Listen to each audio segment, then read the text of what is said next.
Djambo FM. On ne peut ne pas aborder les sujets qui coiffent. On ne peut ne pas se fâcher face aux réalités qui nous entourent. Laissons parler les gens. Tous ces gens qui ont tué, ils ont pris goût de tuer. Tuer des gens pour s'enrichir ou tuer des gens par le pouvoir, c'est pas une solution. Laissons parler les gens. La libre antenne de votre radio. Parlez sans tabou, sans opposer, percer, crever l'abcès. C'est vous qui avez la parole. On n'interdit pas la circulation des armes sur le continent africain. Laissons parler les gens du lundi au vendredi sur Djambo FM. Laissons parler les gens. Une présentation de Michel Gatchou.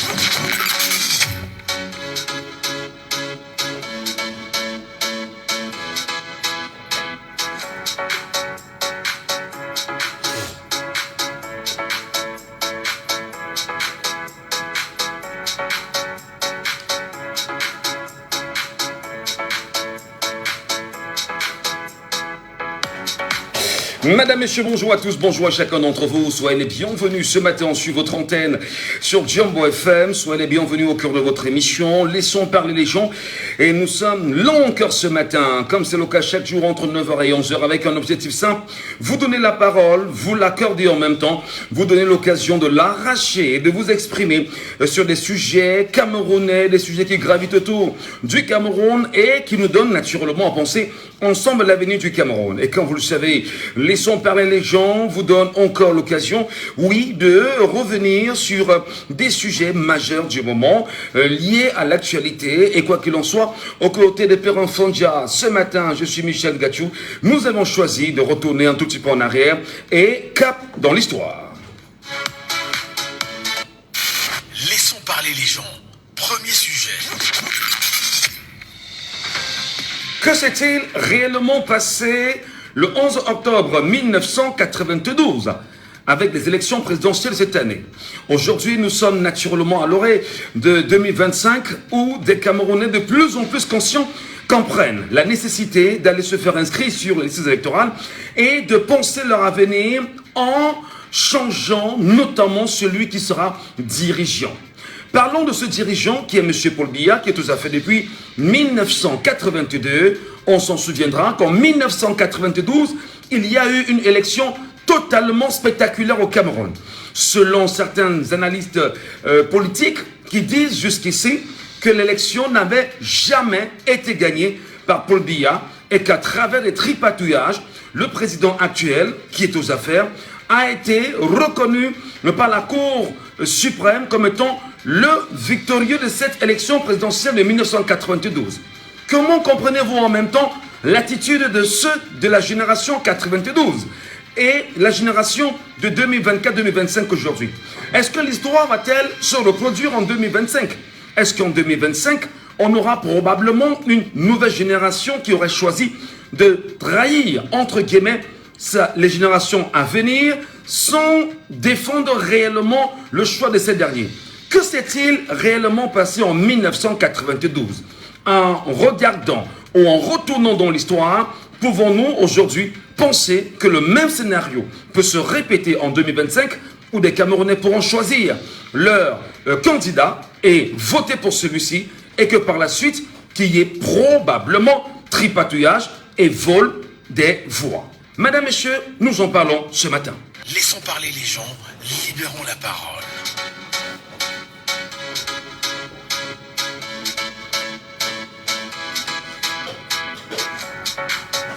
Nous libérons la parole comme chaque jour sur notre radio, sur votre radio. Nous libérons la parole, vous donnons l'occasion bien évidemment de réfléchir avec nous. Nous libérons la parole, vous donnons l'occasion de dire oui, je la prends et je dis ce que je pense, tout en restant tout à fait cohérent, sans verser dans les jurons comme la diffamation. Je la prends la parole, je suis dans laissant parler les gens et je suis citoyen, j'ai également droit à la parole, j'ai droit à un avis, j'ai droit justement de laisser savoir mon opinion.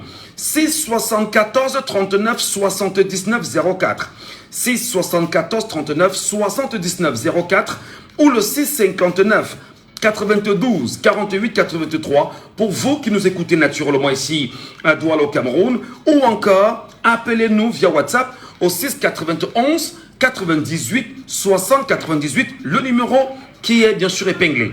Premier auditeur ce matin, le bonjour. Bonjour Michel. Bonjour Raoul, merci pour l'honneur. Merci, affirmatif. Toujours présent Raoul. Comment tu fais pour être toujours le premier auditeur à nous appeler Raoul? Je comprends pas. Comment vous faites pas ça tous les jours? Ben, je suis là chaque jour. Avec une tonalité qui n'a pas de nom. Oh ben, une vivacité au jour le jour, ça en va. Merci beaucoup. Merci infiniment.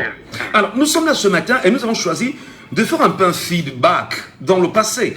1992, qu'est-ce qui s'est réellement passé au regard de 2025 qui arrive? Oui, nous étions un peu plus jeunes, et les réseaux sociaux n'étaient pas encore développés comme maintenant. Il y en avait? Et ils n'étaient pas encore développés comme maintenant, je sais pas.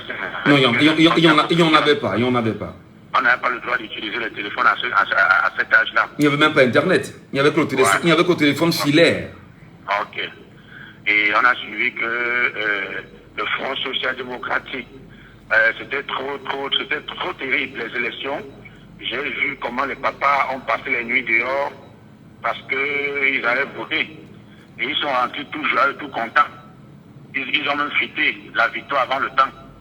Mais ils ont oublié une chose. Gagner, c'est une chose, et prendre le pouvoir en est une autre. Oui. Oui, et on a seulement suivi qu'on a mis le leader dans sa propre maison en prison. C'est-à-dire que les mêmes méthodes qui se passent aujourd'hui, les mêmes méthodes de dictature, on vient chez toi, il a été enfermé peut-être pendant 2 ou 3 mois, hein, avec plus de 300 personnes dans sa maison. Lui, il était seulement curieux de savoir comment est-ce qu'on pourrait nourrir plus de 300 personnes dans une concession. C'est ça qui nous dépassait. Et il y avait une puissance de changement en ce moment-là. Oui. Où nos papas étaient sûrs qu'il devait y avoir changement. Je me dis que c'est depuis cette année où beaucoup de Camerounais ont baissé les bras, nos papas surtout, ont su que bon, le pouvoir là, on peut bien gagner les élections, mais prendre le pouvoir, c'est un autre problème. On va peut-être pas revenir sur les propos de M. Mouna de l'époque, qui d'ailleurs son fils lui avait dit, papa, on avait gagné les élections. Il lui a dit, oui, vous gagnerez les élections, mais comment vous prendrez le pouvoir? Ça, c'est une chose. Mais comment vous expliquez, bien évidemment, que à cette année, à cette époque-là, on parle quand même de 4 millions de personnes inscrites, entre autres, parce que ce sont les chiffres qui restent encore pour le moment officiels, même si beaucoup pensent que le chiffre est discutable. 4 195 687 Camerounais inscrits, avec 3 15 448 Camerounais qui avaient voté. Et comment vous expliquez que celui qui probablement était le victorieux, qui était Nidjon Flundi, aurait refusé véritablement de défendre son choix et sa position? Oui, on a compris plus tard. Il nous avait dit qu'il ne voulait pas verser le sang. Il nous avait dit qu'il ne voulait pas envoyer les Camerounais en route. Mais les Camerounais n'avaient pas compris que c'est eux-mêmes qui devaient défendre leur vote. Oui. Les Camerounais n'avaient pas compris que lui déjà, parce qu'il y a un papa qui dit à ce moment-là que le pouvoir voulait tester sa propre popularité. Donc comme tous les jours, vous trichez, un jour vous décidez de composer pour de vrai. Je ne sais pas si vous comprenez. Parfaitement. Voilà. Et que le pouvoir avait décidé de composer pour de vrai à ces élections-là. Et voir sa cote de popularité. Et ils ont été surpris que le score était très défavorable pour eux. Donc, et depuis ce moment-là, le papa m'a dit que c'est depuis ce moment qu'ils ont dit qu'ils ne peuvent plus faire l'erreur. Ils ne peuvent plus faire l'erreur. Il faut pour eux les unes avant. Les sous-préfectures doivent être minées. Donc, où les sous-préfets doivent se mettre au travail. Les chefs de quartier doivent accompagner les sous-préfets. Donc, ce papa m'a dit que c'est la seule année où le pouvoir a testé sa cote de popularité en allant aux élections libres, vraies. Et que, vraiment de Dieu, les chiffres qu'on donne, c'était les chiffres vrais, mais le pouvoir en place n'a pas voulu laisser le pouvoir à celui qui avait gagné. Très bien. Et on dit que celui qui avait gagné, il y a eu des négociations souterraines. C'est pour ça qu'il a baissé les bras. Parce que quand on disait que Dieu lorsqu'il fait un meeting, il dit à Kacham, on dit yes, il dit à Kacham. Mais le moment de Kacham, vrai, où il fallait seulement un petit mot de sa part, il n'a plus Kacham. Donc, et depuis le temps, il est devenu l'ami du pouvoir. Très bien. Il consomme plus ce qui s'est passé. Voilà. Et c'est pour ça que le parti est en perte de popularité. Donc, c'est triste, mais c'est une triste réalité, Michel. Nous avons choisi bien sûr ce matin de parler d'histoire. Merci infiniment, Raoul. C'est très important, c'est très important, parce que pour mieux comprendre et mieux structurer l'avenir, tentons de comprendre le passé. Auditeur en ligne, allô, bonjour. Allô? Bonjour, bonjour. Allô, bonjour, bonjour. Bonjour. Soyez les bienvenus sur Jambo FM 91. Allô? Nous vous appelons comment? Pardon? Comment nous vous appelons? Ah, Monsieur Gauthier. Monsieur Fautier, C'est Jambo. oui, c'est Jambo FM, Monsieur Fautier. Bienvenue ce matin. Bonjour, monsieur. Bonjour, bienvenue. Ok. Oui, parce que à l'émission là. Qu'est-ce qui s'est passé en 1992, Monsieur Fautier? Pardon? Qu'est-ce qui s'est passé en 92? Bon, en 92, on dit que le RD avait gagné. Oui. Ah, il n'est pas avec nous, il n'est pas avec nous. Et bien voilà, 6 74 39 79 04 ou le 659 92 48 83. C'est très important d'en parler ce matin, madame, messieurs. Peut-on le dire que les générations, ou la génération de 92 avait choisi délibérément de trahir et de tuer l'avenir des générations actuelles?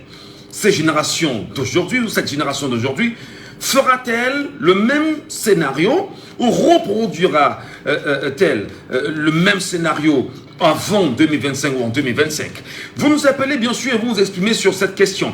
Que s'est-il passé? Midjon Frundi, auditeur en ligne, il est avec nous? Il est avec nous ou pas? Allô, bonjour. Il est parti. Sur la deuxième ligne, allô, bonjour. Bonjour, monsieur Michel. Bienvenue ce matin, cher monsieur. Comment nous vous appelons? C'est Poipon Ernest, je vous appelle depuis Koutaba. Monsieur Foipon depuis Koutaba. Merci infiniment de nous écouter. Alors, nous revenons un peu sur 1992 parce qu'on s'est dit, qu'est-ce qui s'est réellement passé?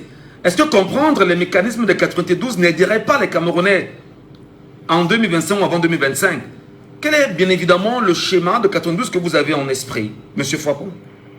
Je vous souhaite à peine sur le journaliste. Qu'est-ce qui s'est passé en 1992 afin que l'opposition ne gagne pas le pouvoir? Non, mais c'est longtemps, est-ce que l'opposition... Ben, moi, je dirais tout simplement que l'opposition ne veut pas signer pour former un candidat unique. Moi, je pense que les chefs 92, ils n'ont pas tiré des leçons sur les chefs de 92. Oui. Alors, si ces partis de l'opposition se mettent ensemble, je peux vous assurer que je ne pense pas que le RDC peut essayer seulement d'avoir le droit en 2025.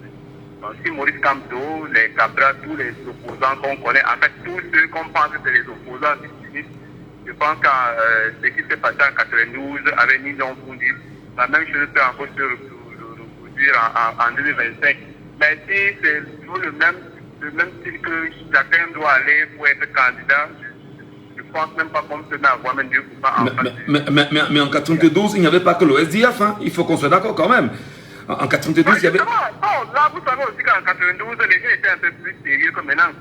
Oui, et aussi les gens qui sont un peu découragés parce que quand tu causes un peu avec certains gars, lorsque tu leur demandes qu'est-ce que tu t'es inscrit dans une liste électorale, le gars te dit que si bien je te présente encore moi, ça ne me sert à rien.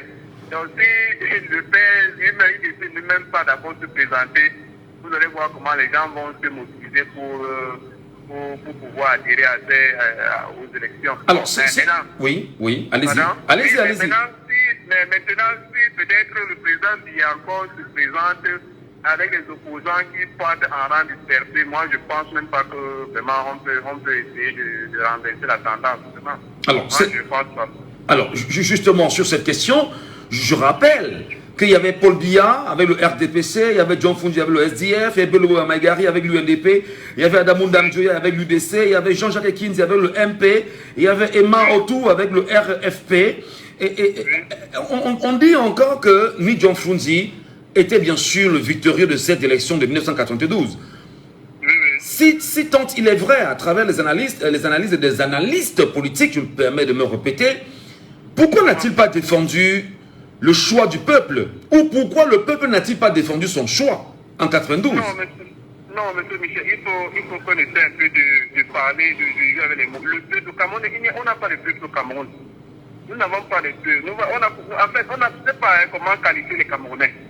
Le Cameroun, je ne sais même pas comment on peut qualifier les Camerounais.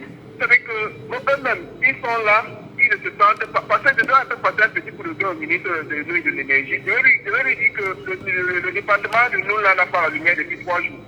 Et les petits débrouillards qui sont là, qui paient les impôts, ces impôts-là, c'est là-bas qui se prendre que l'argent de leur carburant et tout et tout. Non, c'était juste un petit coup de gueule là, que le mieux sache que Koutava n'a pas la lumière depuis 2 jours. Voilà. Maintenant, concernant le peuple pour défendre ce qui est, est-ce que le peuple, on a tellement misé le peuple. Si vous levez seulement la tête, vous allez voir les Mami Wata comme d'habitude, vous allez voir peut-être les anti-aimés, tout ça. Donc, on a tellement misé le peuple au point où on tape le peuple, on dit qu'on n'essaie même pas de pleurer. Donc, la seule chose que moi, je pense qu'on peut faire, c'est ces partis opposants sont sérieux, ils ne peuvent se mettre ensemble, on dit, ok, voilà un candidat qui peut challenger le président Biya. Et maintenant, le peuple aussi, les partis opposés là, doivent aussi avoir les représentants dans tous les bureaux de vote. Parce qu'on voit peut-être un arrondissement, je ne sais pas, comme peut-être un Guélimendouka comme ça. Je pense qu'il y a le MS là-bas, pour moi, le PCRF. Comme le NDP sera seul, ça fait 100% de réussite. Donc, si les partis opposants se mettent ensemble et ils ont aussi des représentants dans tous les bureaux de vote, donc on peut quand même espérer que les choses peuvent essayer de changer en 2027. Voilà. Mais dans le cas échéant, je vois tout qu'il y a peut-être dans les élections là. Voilà, c'est bien sûr votre avis ce matin. Prenons l'auditeur qui est avec nous sur WhatsApp ce matin au 6 91 98 698. Bonjour. Bonjour, monsieur. Comment nous vous appelons? Merlin, c'est Merlin, monsieur. Merlin, justement. Bienvenue ce matin. Nous revenons sur l'histoire, Merlin. 1992, 2025, est-ce que le même scénario pourrait se reproduire, à votre avis? Le coup d'État s'est fait depuis 1992. Le coup d'État C'est fait depuis 1992 parce que le président a gagné, on a dit qu'il n'a pas gagné. Avec la Cour suprême. Dernièrement, d'un chef concurrent, c'est M.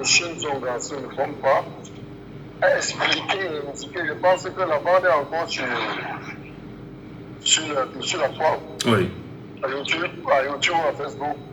M. Nzonga a expliqué comment eux, ils ont fait pour faire le push qu'ils ont fait. Parce que c'était le coup d'État, de vrai. Qu'est-ce que vous avez retenu de ce que Nzonga a dit? J'ai retenu que l'opposition avait l'Assemblée et ils pouvaient destituer le président. On les a payés avec leur pétition. Si tu as 5 ans pour 30 millions, on prend ça, il faut un compte pour que tu démissionnes. Donc on les paye.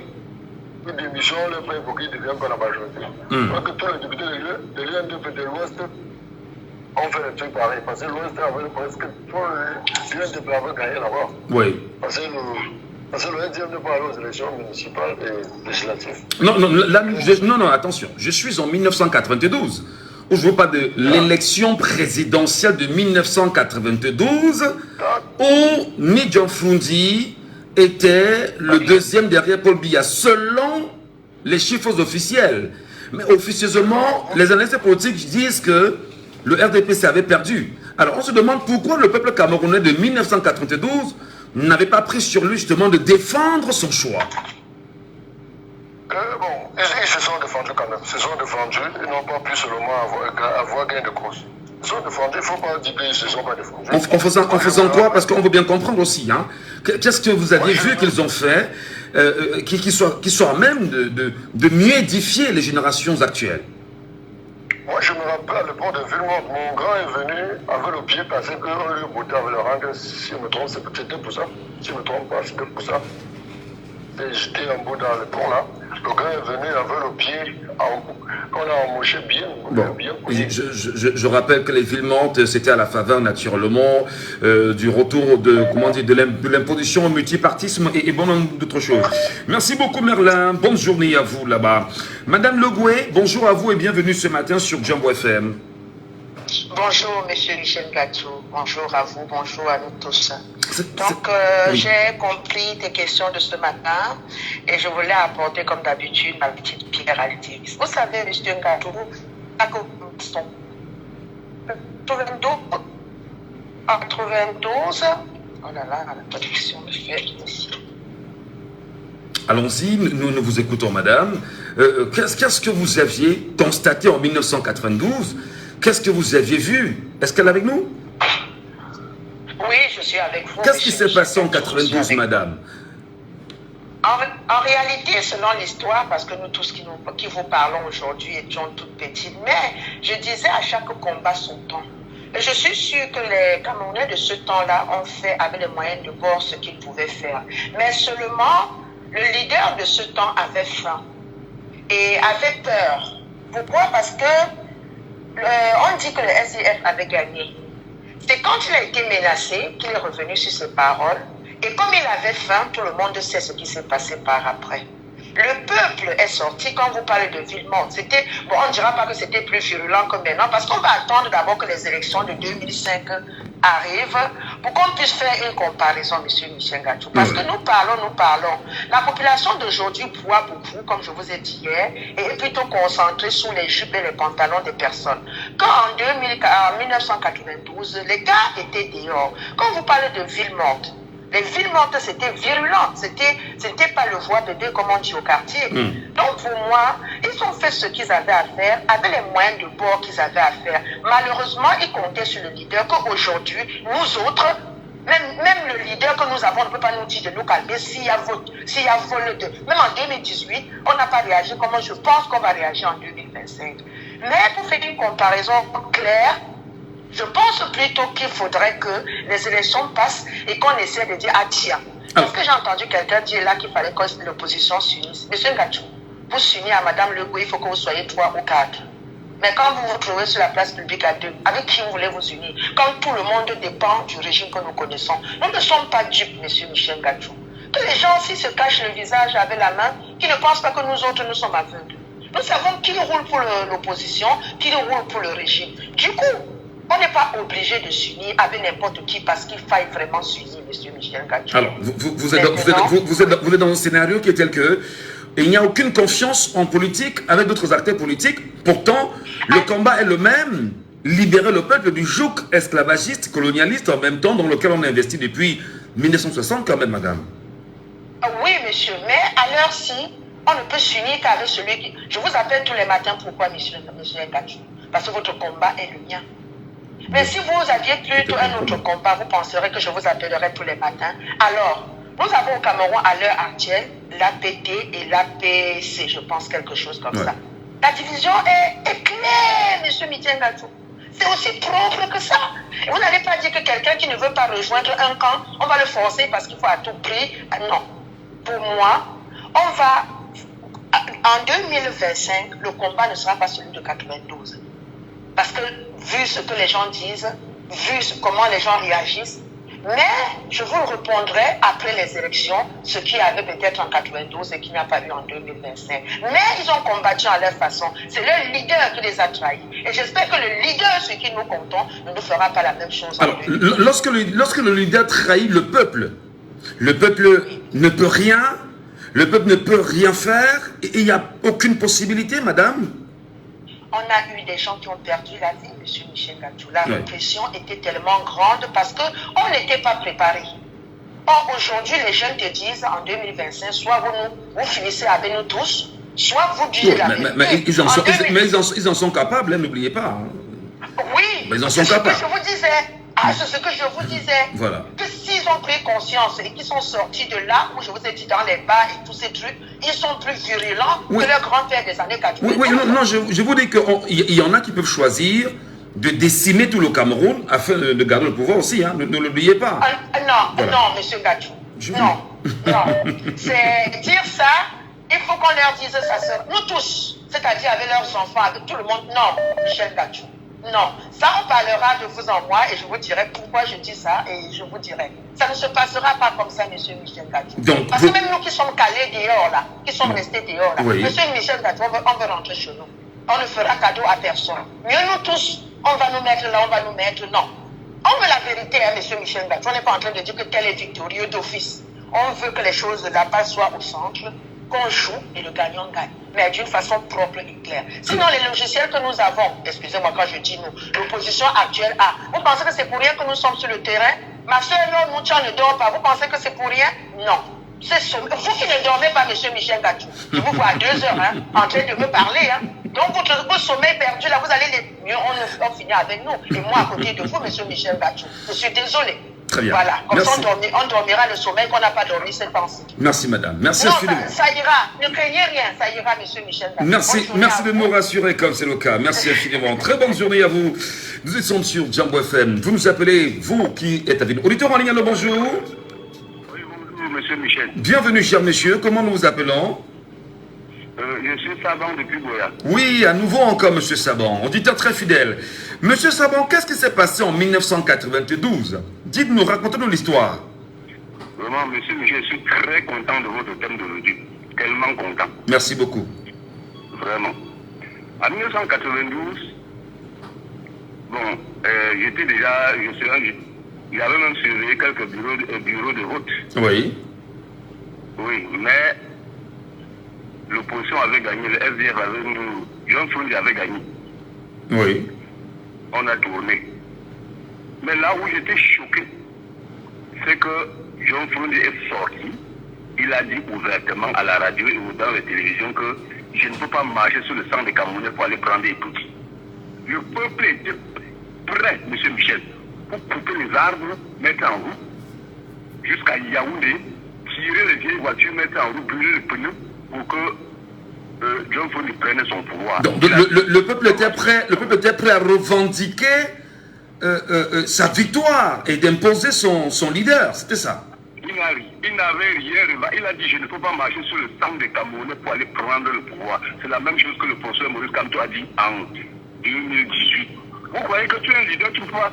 Mais tu veux l'omelette, tu ne casses pas les œufs. Toi, moi, l'omelette là comment? Vous voulez le pouvoir, mais vous ne pouvez pas vous sacrifier. Ça se fait? Ça ne peut pas se faire. C'est un combat de titans pour aller prendre ce pouvoir. Et 2025, vous allez voir. Est-ce que vous demandez à Maurice Kamto de changer justement ce langage, de lui dire, et de dire, par exemple, si jamais il est candidat aussi, que quoi qu'il en soit, avec les Camerounais, j'irai prendre ce pouvoir pour le peuple camerounais? Mais c'est ça, monsieur Michel. Il a dit la même chose que Jean Frundi. Tu n'as pas marché sur le sang des Camerounais pour aller prendre le pouvoir et tout dit. Tu sais bien que tu as gagné. Revendique ta victoire. C'est ton droit. Vous voulez. Quel est le maître qui libère l'esclave? C'est l'esclave qui cherche à tuer le maître pour te libérer. C'est comment? Quel est ce peuple très moribond là? On l'a enfermé pendant 9 mois. Oui. Personne n'est sorti pour revendiquer qu'on le libère.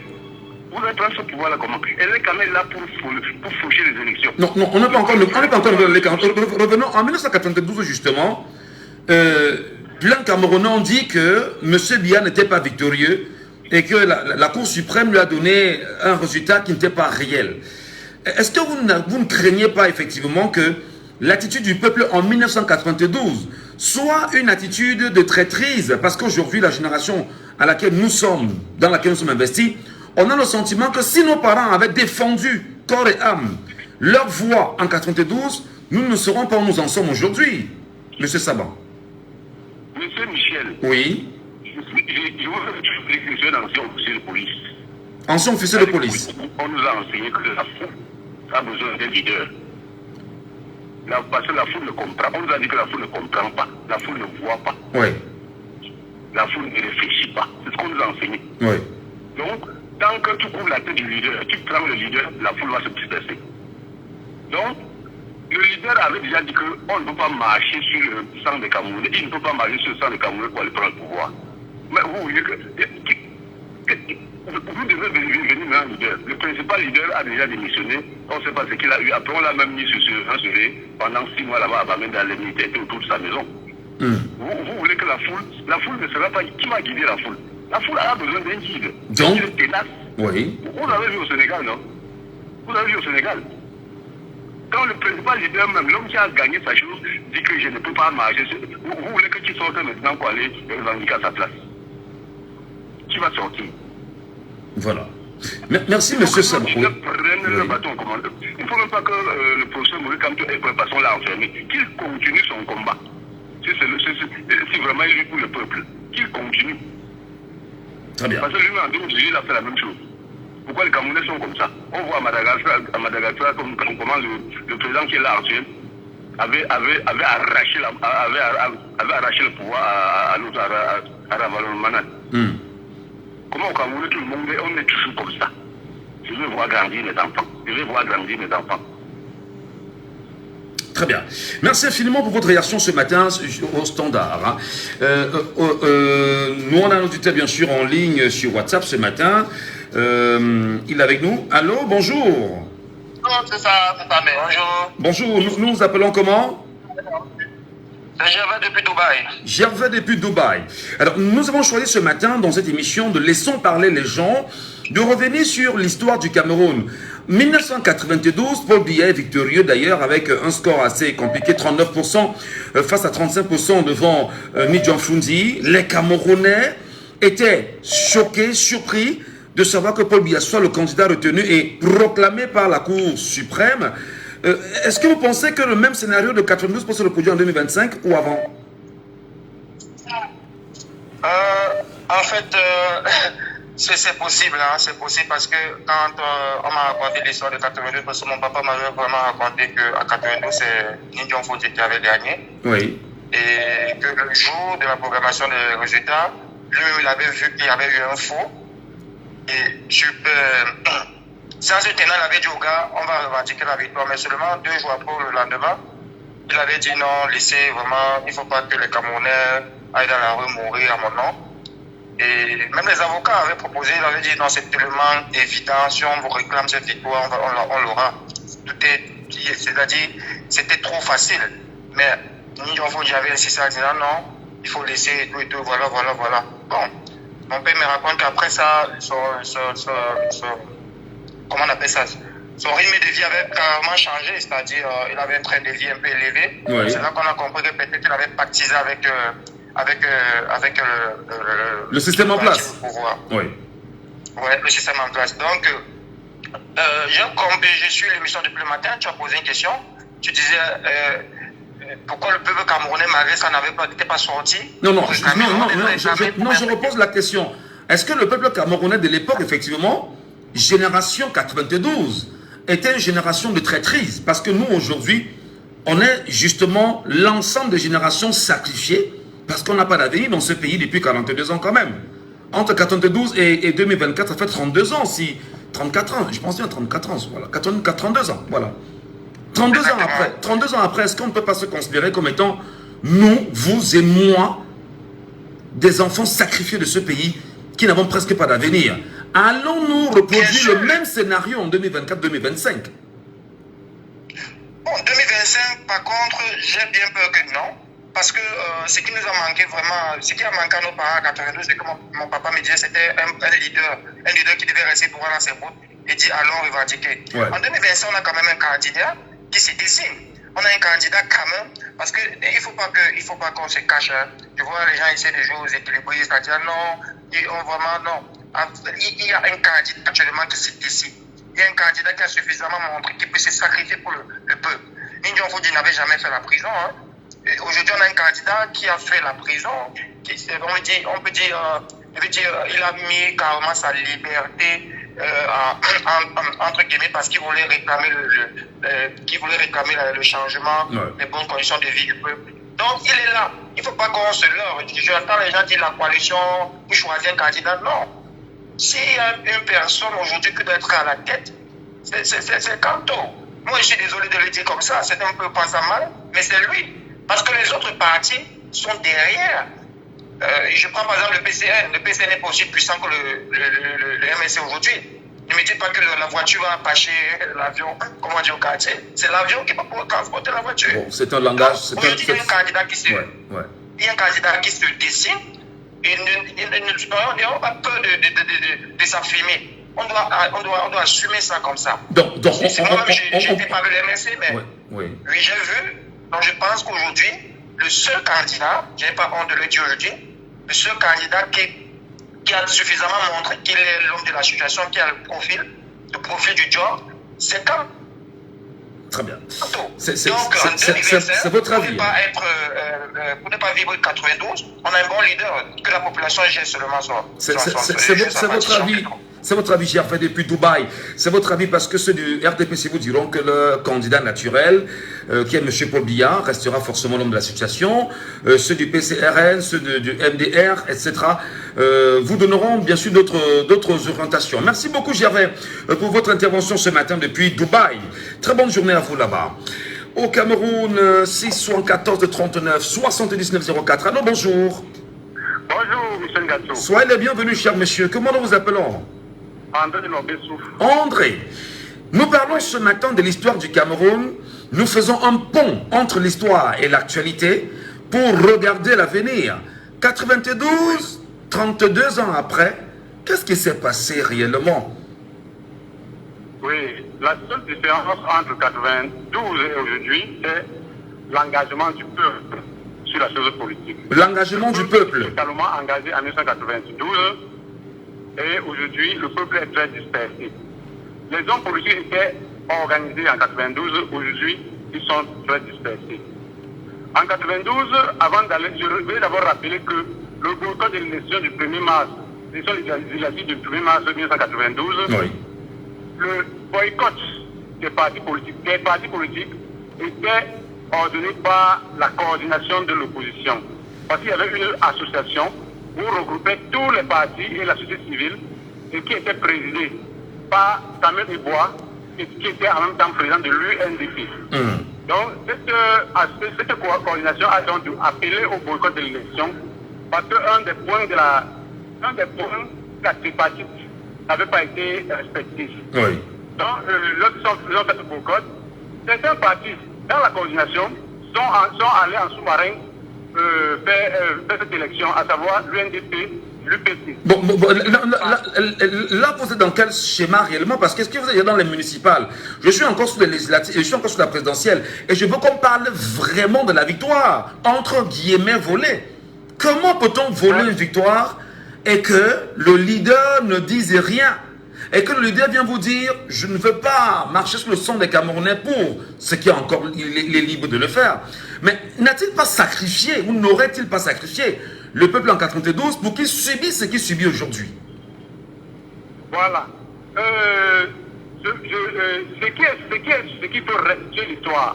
Allons-y rapidement. Il y a plein de personnes qui veulent réagir. Allons-y rapidement.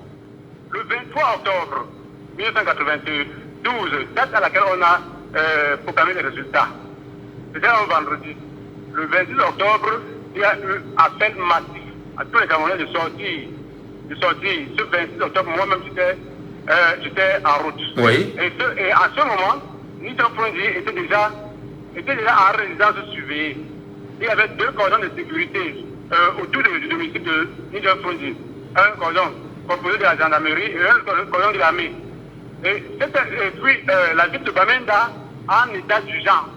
La ville de Bamenda a fait 1 mois en état d'urgence. Et le domicile de Nidjo Frondi a été en résidence surveillée jusqu'à la veille de l'investiture de Clinton, c'est-à-dire en janvier 1993. C'est là où l'ambassade américaine demande de libérer Nidjo Frondi pour qu'il puisse participer à l'investiture de Bill Clinton. Donc c'est à la veille de l'investiture que la résidence de Nidjo Frondi est libérée, c'est-à-dire en janvier. Quand vous regardez, entre le 26 octobre et le 18 janvier, donc il a été libéré, vous voyez qu'il a fait pratiquement 2 mois en résidence surveillée. Une petite prison quand même, hein? Bon, il a dit qu'il ne devrait pas marcher sur le sang Cameroun pour être président de la République. Étant en résidence surveillée, il a bien été contacté par des officines pour défendre son pouvoir par les armes. Ça n'intégrait pas son projet. Il n'avait pas pensé dans son projet qu'il irait jusqu'à le terre. Vous ne pouvez pas préparer un projet politique que vous donnez au peuple, vous les élire. Un des points que vous n'avez pas pu expliquer dans votre projet, c'est-à-dire faire la guerre. Maintenant, sur place, face au mur, on vous demande de faire la guerre. Donc, il a fait cette décision qui est une décision sage, que je ne ferai pas la guerre. Et il a dit dans une interview. Il a dit que je ne ferai pas la guerre, ce qui est tout à fait normal. Et ce qui est tout à fait à saluer. On est tous d'accord. Oui, tout à fait. Ne pas faire la guerre, ne pas faire la guerre, justement, c'est de dire, je ne prends pas les armes. Mais seulement en face, ceux qui sont en face ont les armes. Et vous avez une victoire volée. Et vous dites, bon d'accord, je reste tranquille, j'acquiesce, je valide, mais tout en sacrifiant des millions de Camerounais, entre guillemets. Est-ce qu'à un moment donné, on ne peut pas justement dire qu'il y a eu des combines, il y a eu un jeu entre les deux? non, il n'y a pas eu d'entente, comme les gens le disent. Il n'y a pas eu d'entente. Nigel Fungi, après, a demandé à rencontrer Paul Biya. C'est plus de 10 ans, plus de 10-15 ans plus tard, le président Paul Biya n'avait jamais accepté de rencontrer Nigel Fungi. Jusqu'en 2011, lors d'une cérémonie qui était à Bamenda, où, dans cette cérémonie, on n'avait même pas prévu cette rencontre, mais c'était la pression internationale que le cabinet qui avait publié qui ferait 2 jours à Bamenda. Et au deuxième jour, le cabinet civil a communiqué que le gouvernement juif va recevoir Nigel Fungi. Très bien. C'est une pression internationale. Très bien, très bien. C'est la première fois, et c'est la première fois que Paul Biya rencontre Nigel Fungi. Voilà. Donc, oui. Ceux qui le disent, je dis, certains peuvent le dire pour se consoler. Certains peuvent dire qu'il a son train de vie a changé, ça veut dire qu'il a pris de l'argent. Ils peuvent dire sans se contrôler, mais ça n'empêche pas qu'on doit abandonner le combat. Et pour la raison pour laquelle le RDC s'est appelé, je dis, le combat est long. On n'a pas trop de temps. Apprenez à contracter parce que les gens vont réagir. Pour chuter, je voudrais dire que le combat est long. Il n'y a aucun parti politique au Cameroun qui a fait la croissance. Vous allez à la première élection, vous prenez votre score. À la prochaine élection, vous chutez toujours tous les partis politiques. Voilà. Il n'y a aucun parti en dehors du RDPC qui a... On vous a suivi, André. Merci beaucoup. Merci infiniment pour votre intervention. Prenons André Blaise et Sama qui est avec nous au téléphone depuis un petit moment et qui attend. André Blaise et Sama, bonjour. Oui, bonjour, Michel Gatchou, très content pour tout le travail que vous abattez pour conscientiser notre génération et surtout les générations de 92. Oui. En 92, où étiez-vous, André Blaise et Sama? Oui, j'avais 16 ans, j'étais au lycée et j'avais bien sûr vu tout ce qui s'est passé avec la bureau de Manga et Ben Deka qui a chanté Gros moyen d'intimidation. Je rappelle que toutes ces chansons qui nous ont bercés ont permis de comprendre ce qu'il y avait comme malice. La malice, c'est que vous n'avez aucune photo de John Fungi sur la tombe de Oumyobé. Je commence par là pour rappeler que nous avons confié notre destin à des mannequins, à des personnes qui nous embrouillent. On peut tromper tout le peuple une partie du temps, on peut tromper tout le peuple une partie du temps, mais on ne peut pas tromper tout le peuple tout le temps. Donc il faut comprendre que le casting des leaders est très important.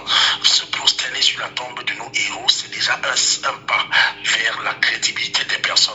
Parce qu'on a souvent des traîtres à qui on confie le serment. Vous avez vu comment le Sénégal n'a pas hésité. Ousmane Sonko a subi tout ce que John Fungi a subi. Mais il a tenu tête. Et Macky Sall dans ses propos. Donc j'invite Maurice Kamto, le président, que moi-même je soutiens, à ne pas faillir à cette mission d'aller sur la tombe de Oumyobé, à se prosterner, à s'engager, à ne pas oser trahir. Parce que je dis bien trahir, ce n'est pas qu'il va trahir, mais je dis bien trahir dans le sens de ce qui s'est passé en 92, parce que l'affaire du sang, le sang de Oumyobé doit être plus important que le sang des Camerounais qui vivent actuellement, parce que nous sommes tous des traîtres. Oumyobé ne s'est pas sacrifié en 1958 pour que le Cameroun soit relégué. On est en train de chasser les Camerounais au Congo parce qu'ils ont fait un petit, les scammers. On est en train de casser les boutiques des Camerounais. C'est dommage. Regardez comment les Camerounais ne sont pas de route. On a des opérations épervières sans résultat. Alors, donc nous invitons... André Blaise. Qu'on s'entende très bien. 1992, vous étiez là, vous aviez 16 ans, vous avez vu comment ça se passait. Vous étiez très jeune d'ailleurs. Et on va dire 32 ans après, est-ce que vous n'avez pas peur? Justement, parce que c'est la question de fond. Que ce qui s'est passé en 92, où Nigel Fungi aurait gagné les élections, refusant de revendiquer sa victoire, que ça se produise encore en 2025. Oui, j'ai parlé de ceux qui ont le casting, parce que ceux qui ne se baissent pas sur la tombe de nos héros ne vont que trahir. Bon, il faut absolument aller sur la tombe de Oumyobé pour ne pas trahir le peuple camerounais. C'est là-bas qu'on prend les bénédictions pour être joie. Comme on dit, comme Maurice Kamto a dit, mon pied ne tremblera pas. Sur la tombe de Ernest Wandi, sur la tombe de nos héros. Et quand vous le faites de façon solennelle. Parce qu'il ne faut pas s'amuser avec la trahison. La trahison, quand vous ratez, vous avez vu les traîtres au Cameroun finissent très mal toujours. Je vous assure, tous les traîtres au Cameroun finiront très mal. Le Cameroun est un pays où les parents, jusqu'à présent, leur sang continue de travailler. On ne peut pas comment voir les morts, regardez le Tchad, Success Masra, comment peut-il faire que les Tchadiens se sacrifient comme ça et après il part maintenant dire qu'il est avec ce que Emmanuel Macron est en train de faire. Il y aura toujours des êtres qui vont subir le sort. Et je prends l'exemple du Togo. Aujourd'hui, tous ceux qui soutiennent les traites vont lire. Vous avez vu ceux qui ont voulu soutenir Macky Sall. Aujourd'hui, Macky Sall.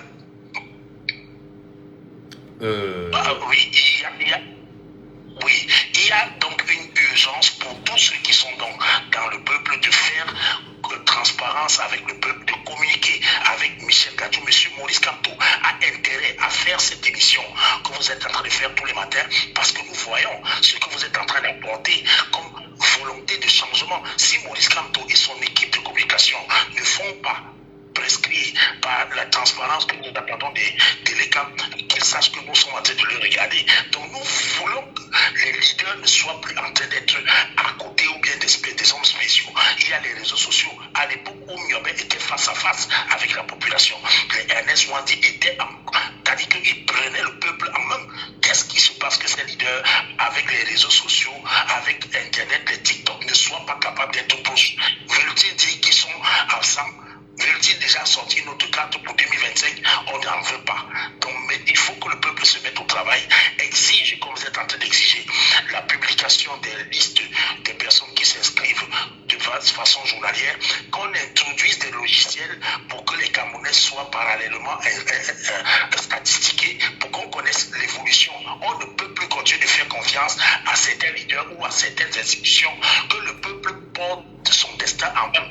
Et c'est ce qui est urgent.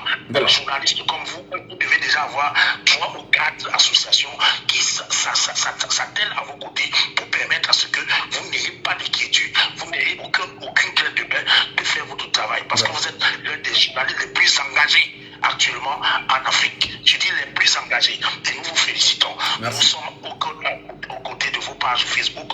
Nous voyons tout ce que le général Valsero a mentionné, même dans vos activités privées, on voit comment vous êtes en train de porter le message. Félicitations, Michel Gadjou. Merci infiniment, André Blaise et Sama. Même si la tribune n'est pas prévue pour cela ce matin, pour les félicitations, nous travaillons en tant que citoyens pour le peuple camerounais. Auditeur en ligne, il est avec nous ou pas? Il n'est pas avec nous. C'est 74 39 79 04, c'est 59 92 48 83, ou vous nous appelez bien sûr en direct sur WhatsApp, comme c'est le cas avec l'auditeur que nous prenons à l'instant. Allô, bonjour. Allô? Allô, monsieur. Oui, bonjour. Allô? Oui, bonjour, nous vous écoutons. Bonjour, c'est Jules Abaga. Oui, Jules Abaga. Bonjour à vous. 1992-2025, quel est le lien que vous faites entre les deux générations?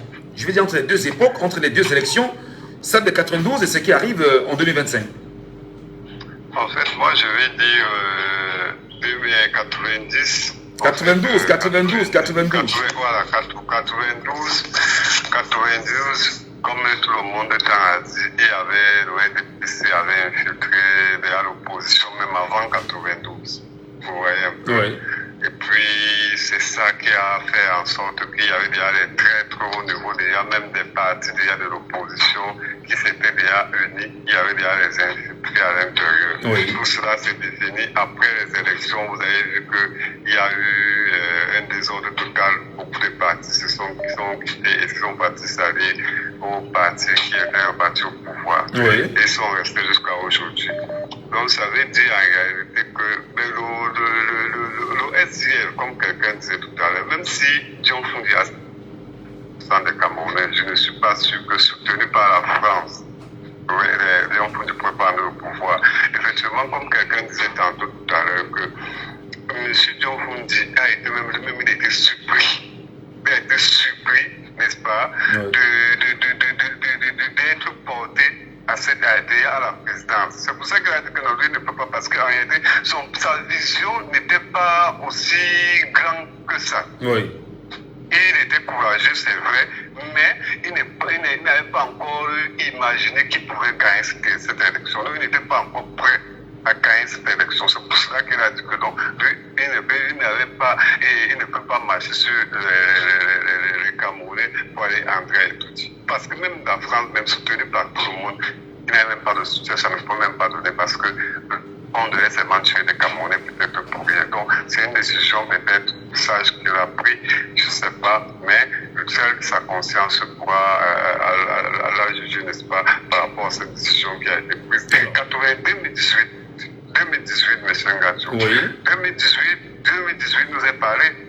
Qu'est-ce qui s'est passé en 2018? En 2018, en réalité, ce qui s'est passé en 2018 encore, c'est encore l'opposition qui est encore devenue encore une opposition à ce qui n'encourage pas les Camerounais qui veulent le changement. Vous voyez? Comment? On a envie de comprendre. Qu'est-ce que c'est? Bon, vous faites le lien avec 2018.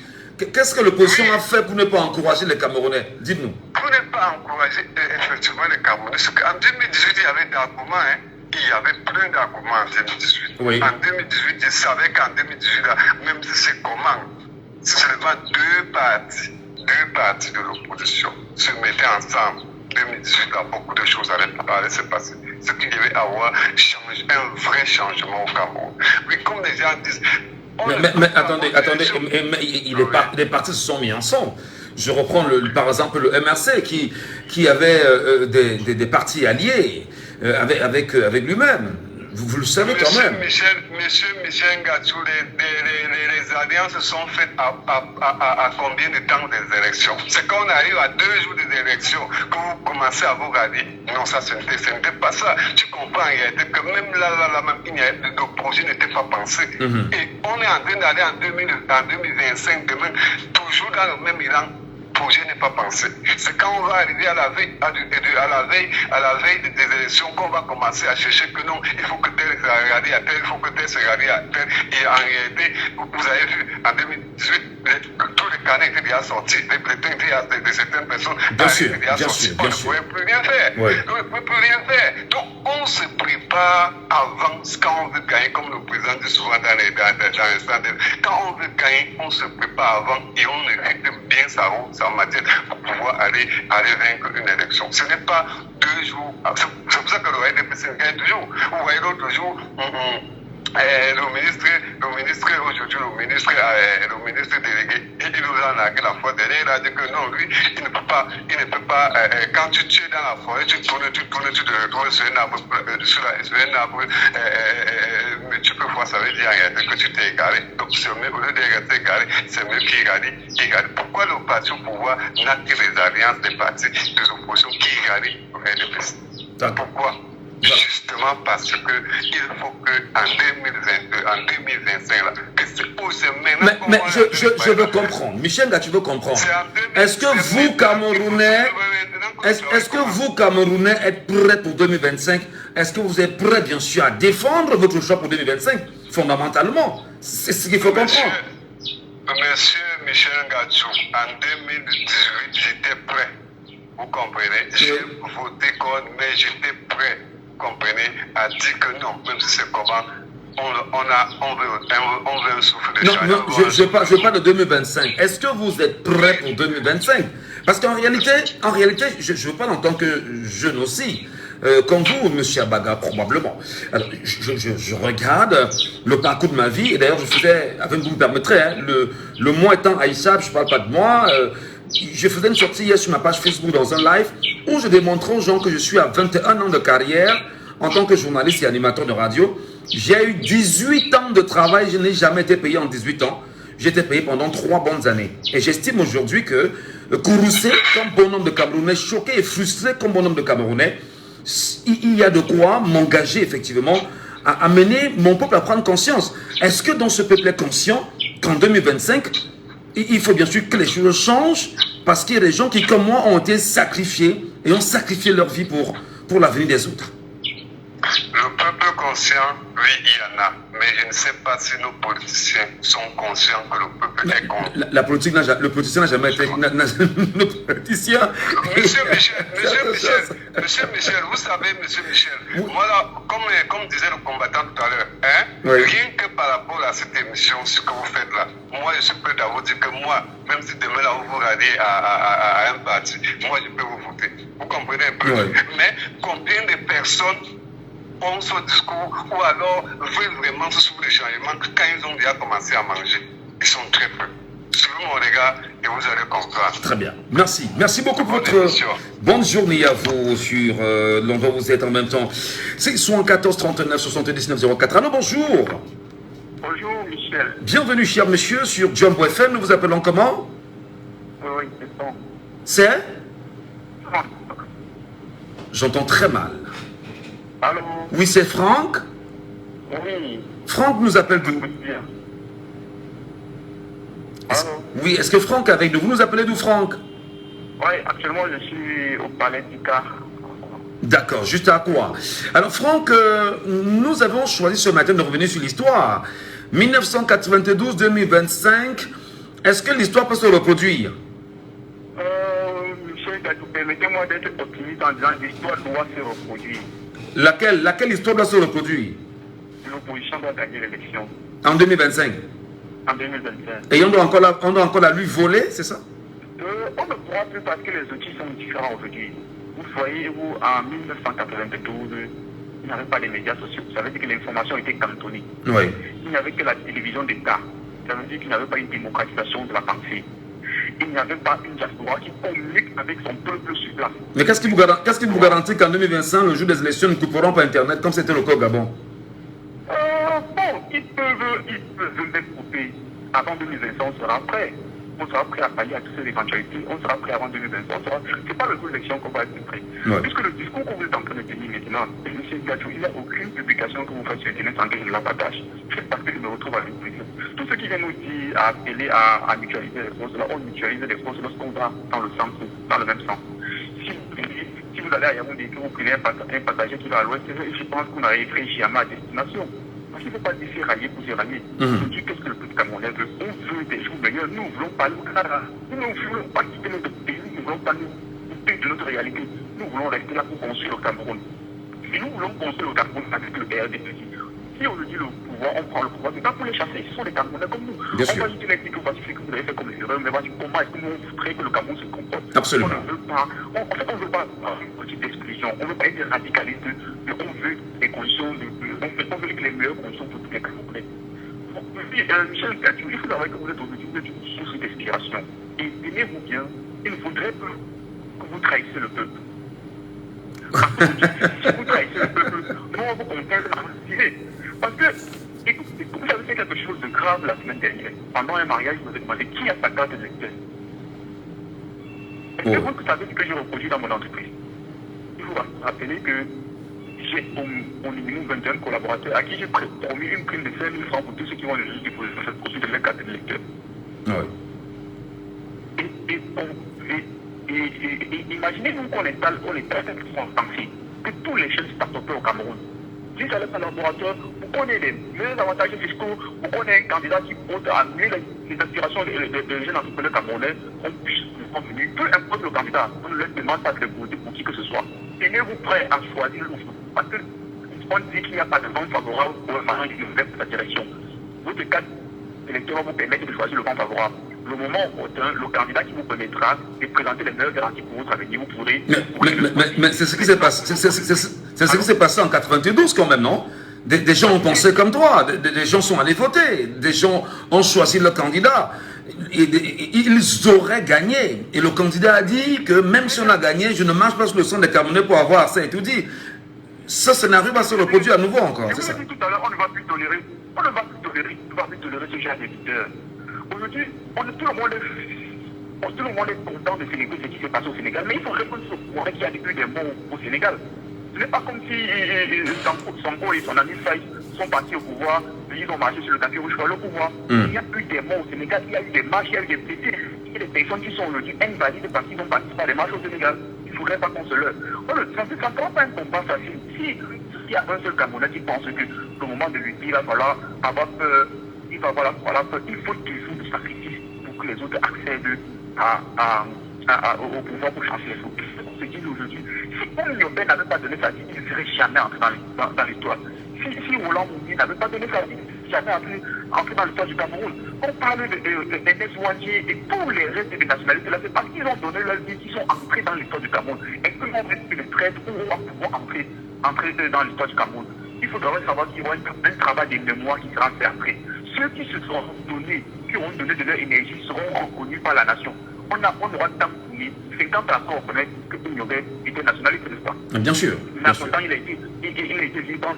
Le travail que vous faites aujourd'hui, on peut cracher dessus, mais le devoir des moments, dans un temps, vous voudrez qu'on vous reconnaisse ça et qu'on vous donne là, vous auriez eu normalement dans une société normale. Donc aujourd'hui, 92-2025, on va d'abord faire la même chose. On va faire les élections. Et non seulement on va coordonner l'information sur le terrain. Parce que quelqu'un qui est à l'extrême nord aujourd'hui, quelqu'un qui est à l'extrême sud peut communiquer. Voilà. Tout le monde le matin. Tu te lèves le matin le jour de l'élection, tu pars réveiller ton voisin, tu dis que voisin, prends ta carte d'électeur, comment t'inscrire dernièrement, alors on part voter. Voilà, merci. Tu rentres au bureau de vote seul. Merci. Va appeler tes amis, tes voisins du quartier. Merci. Va appeler ton ami. Appelle ton ami, c'est bien passé voter. Montre-moi ton doigt. On va même faire le A4. Chacun montre son doigt comme il a voté, il a touché l'encre, il met sur Internet. Voilà. Merci beaucoup Franck pour votre contribution ce matin. It's 10 o'clock. Cook the pasta tortilla with meatballs and carrots. La pasta, enjoy happiness. Laissons parler les gens, libérons la parole. On a bien sûr l'auditeur en ligne. Allô, bonjour. Ouais, bonjour Michel. Bonjour Félix, bienvenue ce matin, on vous reconnaît par la voix. Hein? Merci. Alors, le sujet de ce matin, quelle est votre position? Vous avez posé une question, un auditeur est venu parler que non, si vous êtes candidat 2018 est monté 2018, ça fait les discours défectifs. Ça c'est les discours de ceux qui n'osent pas, qui ne rêvent pas. Ouais. Mon frère, il faut rêver. Tu ne peux pas atteindre la gloire sans avoir rêvé. Hein? Parfaitement. Je dois façon de vous dire, il n'y a personne. Et c'est le même discours que tu inscris les gens sur la liste électorale, tu leur demandes de venir. Quelqu'un vient te dire là, et dit qu'avec son vote, pour le R, il va toujours voler comme ça, la petite volée. Mais tu essaies de convaincre la personne, pourtant vous êtes... Félix. Je sais que tu es très impliqué dans les inscriptions, dans le cadre des inscriptions sur les listes électorales, et tu motives beaucoup les Camerounais à le faire. Mais je voudrais bien que l'on sache, en 1992, les Camerounais, nos parents disent que John Fundi avait gagné les élections et que la Cour suprême avait donné un résultat qui était faux. Est-ce que vous ne craignez pas qu'on revive le même scénario? D'ailleurs, d'aucuns disent même qu'en 2018, Maurice Kamto aurait gagné les élections et que le Conseil constitutionnel a donné des résultats qui n'étaient pas vrais. Est-ce que 2025 sera le même scénario? Non, ça ne sera plus le même. Parce qu'en 2025, je me rappelle, j'étais à Yaoundé. Nous étions prêts. Oui. J'étais à mon jeune âge, je n'avais même pas encore faim. Oui. Nous n'avons pas encore 20 ans, nous étions prêts à descendre à marcher sur le palais d'Étudier.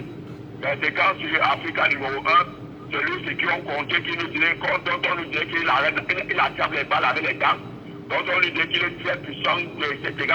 Celui qui dit que non, il ne peut pas marcher sur le sang pour entrer au palais, que tout le monde reste tranquille.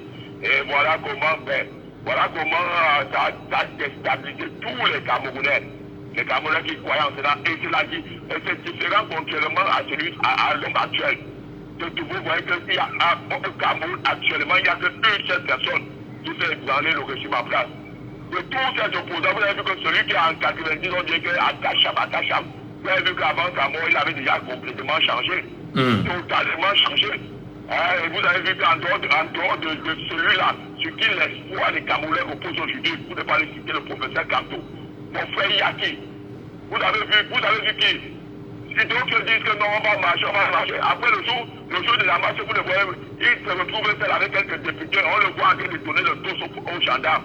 Le gendarme qui vient dire que non, honorable, vous ne devez pas, il salue le gendarme que merci pour être venu m'aider, il ne devait pas marcher. Vous voyez? Pourtant, celui qui le Cameroun, il est constant. Il n'a pas changé, il n'a pas de variation. Il a payé plus de 9 mois en prison. Mais vous l'avez abandonné quand même, il faut le dire. Mais qui l'ont abandonné? Vous les Camerounais, vous êtes supporters. Comment on peut garder votre leader en prison et vous restez chez vous terré pendant 9 mois? Oui, non, pour dire frère, c'est que quelqu'un déployait même un sujet de Camerounais avec ça. C'est que vous passez le temps à regarder la Côte d'Ivoire, vous occupez de la... Il est parti. Le leader de l'opposition, c'est l'air. Pour manifester, il n'a même pas eu des avis, on les met en prison. Vous êtes dehors, vous passez le temps à bavarder. Dans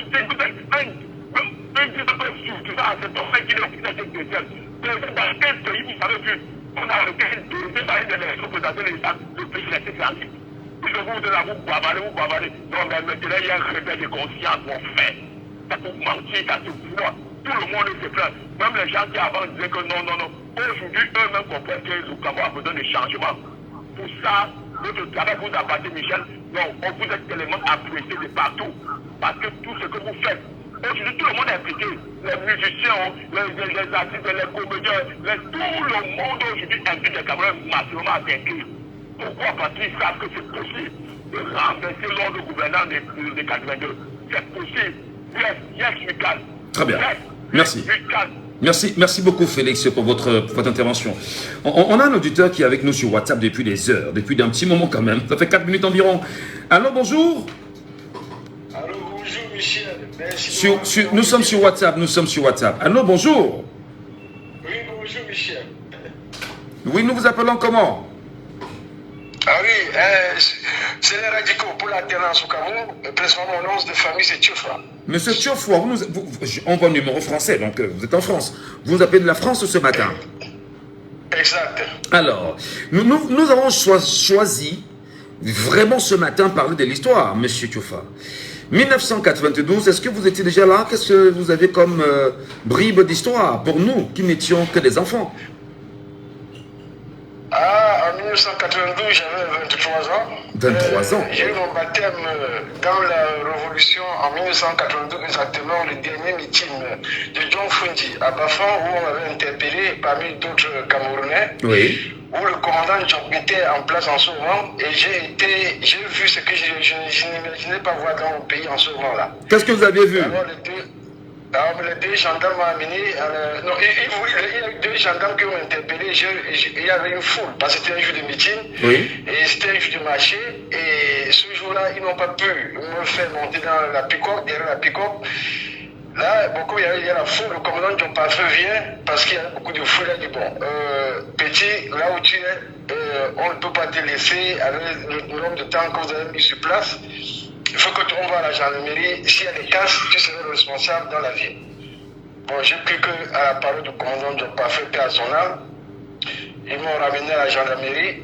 Dès qu'ils sont rentrés, ils m'ont mis nu. Alors, ils ont versé de l'eau, ils m'ont tabassé.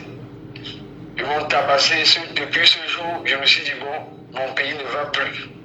Alors, je n'avais rien cassé, je n'avais rien volé. Quand je vois aujourd'hui la même fois que les Goubini sont en prison, je me dis, si c'était au Cameroun, c'est prison. Et ils m'ont mis pendant 4 ans, mon père est venu. Il a dit, il faut qu'on rentre. J'ai dit, je ne rentre pas, pourquoi on m'a tapé, pourquoi on m'a venu ici? Mon père est resté pendant 1 heure de temps. Et après, j'ai dit, bon, on va pas punir sur mon papa. Oui. On est rentré. Donc, depuis 1992, j'ai la rage contre le régime de Yaoundé. Parce que c'était le commandant ou le colonel Ndiok? C'est quoi le commandant, le colonel Ndiok, c'était ça? Ils n'ont pas fait, paix à son âme. Voilà.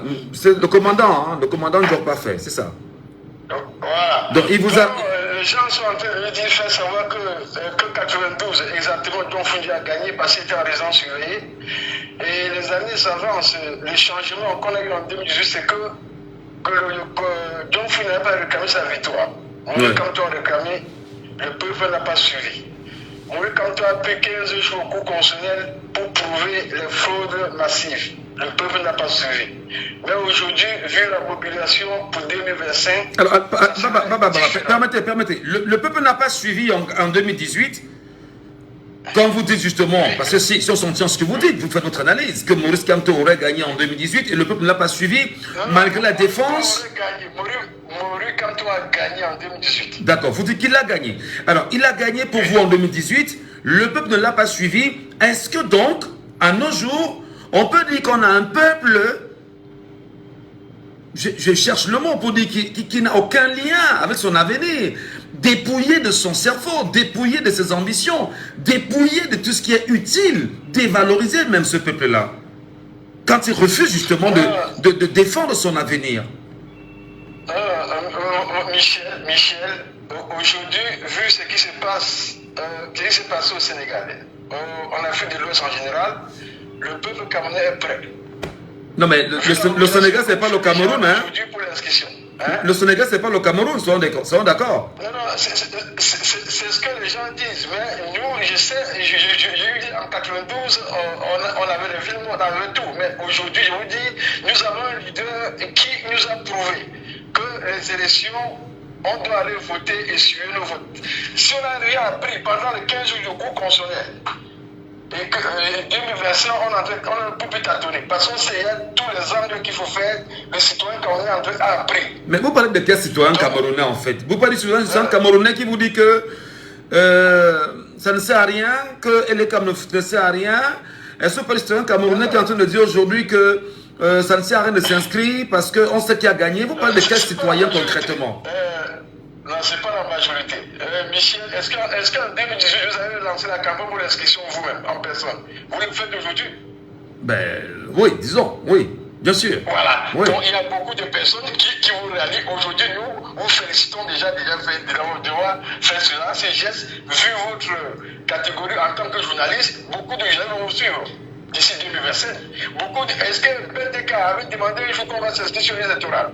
Donc, je vous dis, le peuple camerounais, dans l'ensemble, est prêt. Et la mobilisation, nous devons continuer à le faire. L'essentiel, c'est d'aller voter massivement. L'ensemble dont vous faites évocation m'inquiète bien parce que on a une génération aujourd'hui, c'est des jeux de hasard. On a une génération aujourd'hui, c'est des églises réveillées. On a une génération aujourd'hui, à regarder Kanguka, je vous le dis, quand Kanguka est arrivé ici à Douala, c'est qu'on a vu. On a une génération aujourd'hui qui ne parle que football. On a une génération aujourd'hui qui ne sait même pas lire, prendre même la presse écrite au Cameroun, lire un article. Mais de quelle génération vous parlez? Est-ce qu'à un moment donné, fondamentalement, je veux dire, nos parents de 1992, qui probablement ont eu peur et qui alimente l'expression du genre vraiment les affaires dans lesquelles tu entres là, je ne veux pas te voir entrer dans, sort de là. Est-ce que ce n'est pas les parents, entre guillemets, qui sont même le problème pour certains enfants aujourd'hui et pour la génération actuelle? Non, ce n'est pas les parents. Je vous dis, en 92, j'avais 23 ans, mais je ne connaissais pas le programme politique de John Fouti. J'attendais seulement à Tacham, Naïdis, Akil, on n'y avait eu pas. Aujourd'hui, nous avons le programme politique, nous savons combien, qu'est-ce qui se passe dans le pays comme ressources, comment on dépense des milliards pour rien. Donc, la génération d'aujourd'hui à l'Internet, à TikTok, même si nous sommes en majorité sur TikTok, mais nous sommes en train de danser sur TikTok, les radicaux, nous continuons à sensibiliser les Camerounais sur TikTok. Et malgré qu'on nous mélange sur TikTok, il faut dire que le cas après, il y a ces gars. Mais c'est la minorité qui dit cela. Nous ne pouvons pas mélanger tous les gens. Je vous dis, le peuple camerounais est prêt. Et nous avons un homme politique qui a un programme qui est détaillé et qui prouve tous les jours qu'on peut vivre mieux. Est-ce que ces Camerounais-là, on leur coupe l'électricité, on leur coupe de l'eau? Il n'y a pas de route, pas de 300 milliards pendant 14 ans. Ces Camerounais, ils comprennent. Et ces Camerounais, nous sommes prêts. La seule solution aujourd'hui, c'est se mobiliser pour aller en 2025 voter utile, comme nous le répétons tous les jours. Bon, allons voter utile. Il y a 400 partis politiques. C'est vous qui dites. Nous n'allons pas disperser les voix. Très bien, merci beaucoup. C'est vous qui dites que vous êtes radicaux. Hein. Nous sommes en République. Voilà, merci, bonne journée à vous. Et à bientôt. Ici, bien sûr, à Douala. Bonne journée. Allô, bonjour. Il est parti. C'est 74 39 79 04. Allô, bonjour. Bonjour, monsieur Michel. Bonjour, maman. Bienvenue ce matin. Merci, mon cher Michel. Vraiment, je suis très heureuse de comprendre l'intervention de celui qui vient de partir là, papa. Oui. Oui. Et monsieur Michel, je vais vous rassurer que ce matin, il y a 2 femmes qui m'ont appelé. Parce que ici à Bonadère, ceux qui sont à l'écoute, Elekam n'est plus ici à côté de nous à Deka Hotel. Elekam est à Bonasama. Après l'hôpital Bonasama, vous allez traverser Poste et puis vous allez voir Elekam. Donc il y a beaucoup de gens qui sont aussi égarés, qu'ils ne connaissent même pas l'emplacement de Elekam parce qu'ils n'ont pas fixé une plaque là-bas pour montrer la transition. Pour dire que bon, nous sommes actuellement à tel endroit. Donc les gens sont égarés. J'ai dirigé 2 femmes ce matin. Super, maman. Bravo, maman. Merci beaucoup, maman. Oui. Mais maman, nous, on va reparler un peu de 1992. Toi qui étais maman à l'époque, je sais pas. Oui, j'ai déjà suivi, monsieur Michel. On ne demande pas l'âge d'une femme. Je n'aimais pas ces choses de politique, Oui. mais en 90, En 92. j'ai parti la campagne pour Oui. FTF et tout. Mais quand nous marchons sur le pont avec ce monsieur, et il dit, entrez dans l'eau et vous arrêtez le poisson, si vous pouvez arrêter le poisson. J'ai dit à tous ceux qui étaient avec moi que nous sommes déjà vendus. Nous sommes vendus. Ce monsieur-là a mangé la tête du poisson. Qui exactement avait mangé la tête du poisson? John Fundi. Nous étions en train de marcher avec John Fundi, papa. Ouais. Tout le monde. Oui. Il a dit, nous étions sur le pont. Il dit, mais on a été à Fouata, nous n'avons pas tiré sur crâne. Donc ça veut dire que lui-même, il savait déjà qu'il nous a déjà livrés. Et vraiment, on n'avait plus de solution. La marche était forte. Tout le monde, même les petits enfants, étaient sur la route. C'était fort. Donc, ce qu'on a eu en 2018, là, M. Michel, vraiment, c'était un manque de vigilance. Parce que nous n'avons pas compris vraiment le vrai jeu qui était là. En ce moment, M. Michel, je vous dis, même les petits enfants, quand ils disent que, maman, il faut bien penser que vous allez déchirer. Hein. Quand vous votez, vous déchirez le reste là. Hein, parce que n'oubliez pas, hein, je dis mes petits-fils, ils disent que n'oubliez pas. Hein, donc, il y a une sensibilisation qui est en train de fonctionner, M. Michel. Vous ne pouvez pas imaginer. Mais le seul regret que j'ai dans mon cœur est que jusqu'à présent, ceux-là que nous voulons, qu'ils nous rassemblent pour initier vraiment l'affaire politique, ils ne sont pas en train de le faire. Alors, vous attendiez, allô maman. Vous rassemblez, cela c'est qui en fait? Parce qu'il faut peut-être que nous puissions en parler très honnêtement. Cela c'est qui, maman? Ou celui-là c'est qui pour vous? Oui, mais par exemple, les gens ont désiré beaucoup que MNC essaye de faire une sensibilisation pour rassembler de groupe en groupe. Bon, nous, peut-être qu'ils sont ici à Modiba Bakiné, on nous rassemble ceux de Forêt Bas, on rassemble, pour que tout le monde ait les mêmes initiatives. Donc, il y a ça qui manque, M. Michel. Oui. J'ai communiqué mon numéro plusieurs fois dans leur groupe à Facebook, mais je n'ai pas vu de réalisation. Ça m'inquiète un peu. Très bien. Parce que quand même je fais la sensibilisation, les gens me demandent que, bon, comment est-ce qu'on peut faire pour se retrouver? J'ai dit, bon, moi, c'est là où je ne connais pas. Je connais quand même un leader ici, là, qui s'appelle Sigomé. Bon, il me connaît.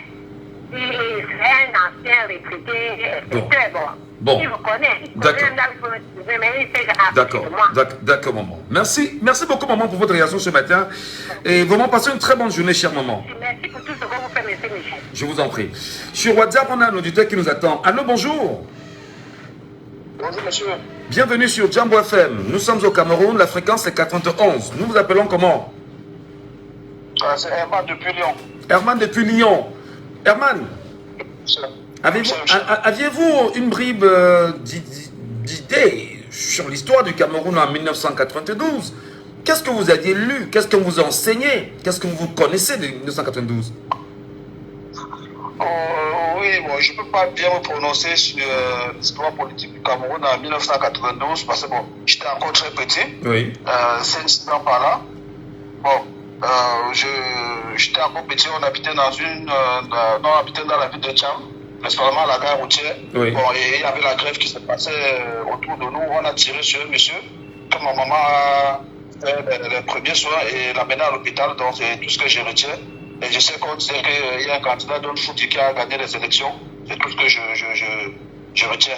Alors, c'est tant il est vrai que John Fundi aurait gagné les élections en 1992 et que Maurice Kamto aurait gagné les élections en 2018, est-ce que le même scénario ne pourrait pas se reproduire en 2025 et que le peuple camerounais soit amorphe devant une telle situation? Comment devait-il se comporter à votre avis?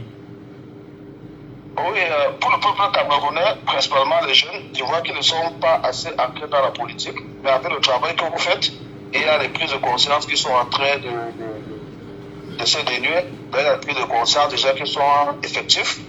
Oui. Et puis, il y a beaucoup de distractions. Parce que jusqu'à présent, j'essaie de motiver, moi de mon côté, au niveau de la famille, en disant qu'ils s'inscrivent dans la liste électorale. Qui s'inscrivent dans la liste électorale. Oui. Non, là c'est des solutions. Je veux bien savoir.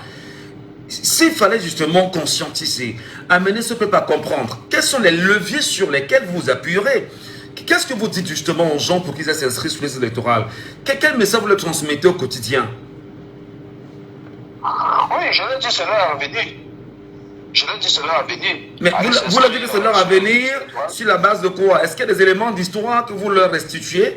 Vous leur dites, regardez, il y a eu ci, il y a eu ça, il y a eu ci, il y a eu ça, qui a abouti à ceci. Maintenant, vous avez le choix entre les mains. Qu'est-ce que vous leur dites concrètement? Parce qu'il y en a qui vous écoutent aussi ce matin et qui aimeraient que vous leur dites ce que vous dites à vos petits frères et vos petites sœurs aussi.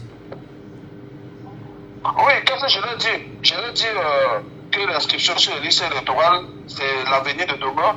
En s'inscrivant, ça allait défendre nos droits, ça allait voter contre les coupures d'électricité, par exemple, le manque d'eau, le manque de route, le manque d'eau. Donc, c'est comme ça que j'essaie de les motiver à mon niveau. D'accord. Alors, maintenant, est-ce que vous avez peur que puisse avoir également, si jamais on s'en tient à ceux qui disent que Ni Jong-un aurait vendu, que l'on revende encore? Vous n'avez pas peur? Non, cette fois-ci, je pense que avec le principal leader d'opposition qu'on a, qui est le professeur Maurice Kamto, je ne pense pas qu'il puisse vendre le peuple, qu'il puisse vendre la victoire du peuple. Je n'ai pas dit que Maurice, je n'ai pas dit que John Founzi a vendu, hein. Je dis bien aurait, si je m'en tiens à ce que les gens disent. Donc ça ne vient pas de moi, je fais juste la nuance pour qu'on se comprenne très bien. Voilà. Oui, pour John Founzi, bon, au soir de sa politique, on a tout vu le penchant qu'il a eu. Il n'avait plus ce même engouement qu'il avait en 92, oui. Après 92. Donc, il n'avait plus un penchant, il était déjà rapproché du RDPC. Donc, il n'avait plus jusqu'à preuve, même celui qui l'a succédé au poste de président du RTF, il a plus un penchant du côté du RDPC. Vous parlez de Joshua aussi, c'est ça? Oui, c'est ça. Mais pourquoi pensez-vous? Est-ce qu'il vous a dit un jour qu'il avait une carte du RDPC avec lui? Qui ça? Est-ce qu'il vous a dit un jour qu'il avait une carte du RDPC? Il est du SDF. Il est à la tête du parti SDF quand même. Hein? Voilà. Donc, oui, il est à la tête du parti SDF, mais il est plus proche du peuple que... il est plus proche du RDPC que du peuple. Très bien. Ce que je peux dire. Merci. Merci beaucoup pour votre réaction ce matin. Ici au Cameroun, allô, bonjour. Bonjour, monsieur Ngachu. Monsieur Ngachu, N-G-A, N-G, Ngachu. Voilà. Comment nous vous appelons, cher monsieur? Et Kameni depuis la Palmés. Bienvenue, monsieur Kameni.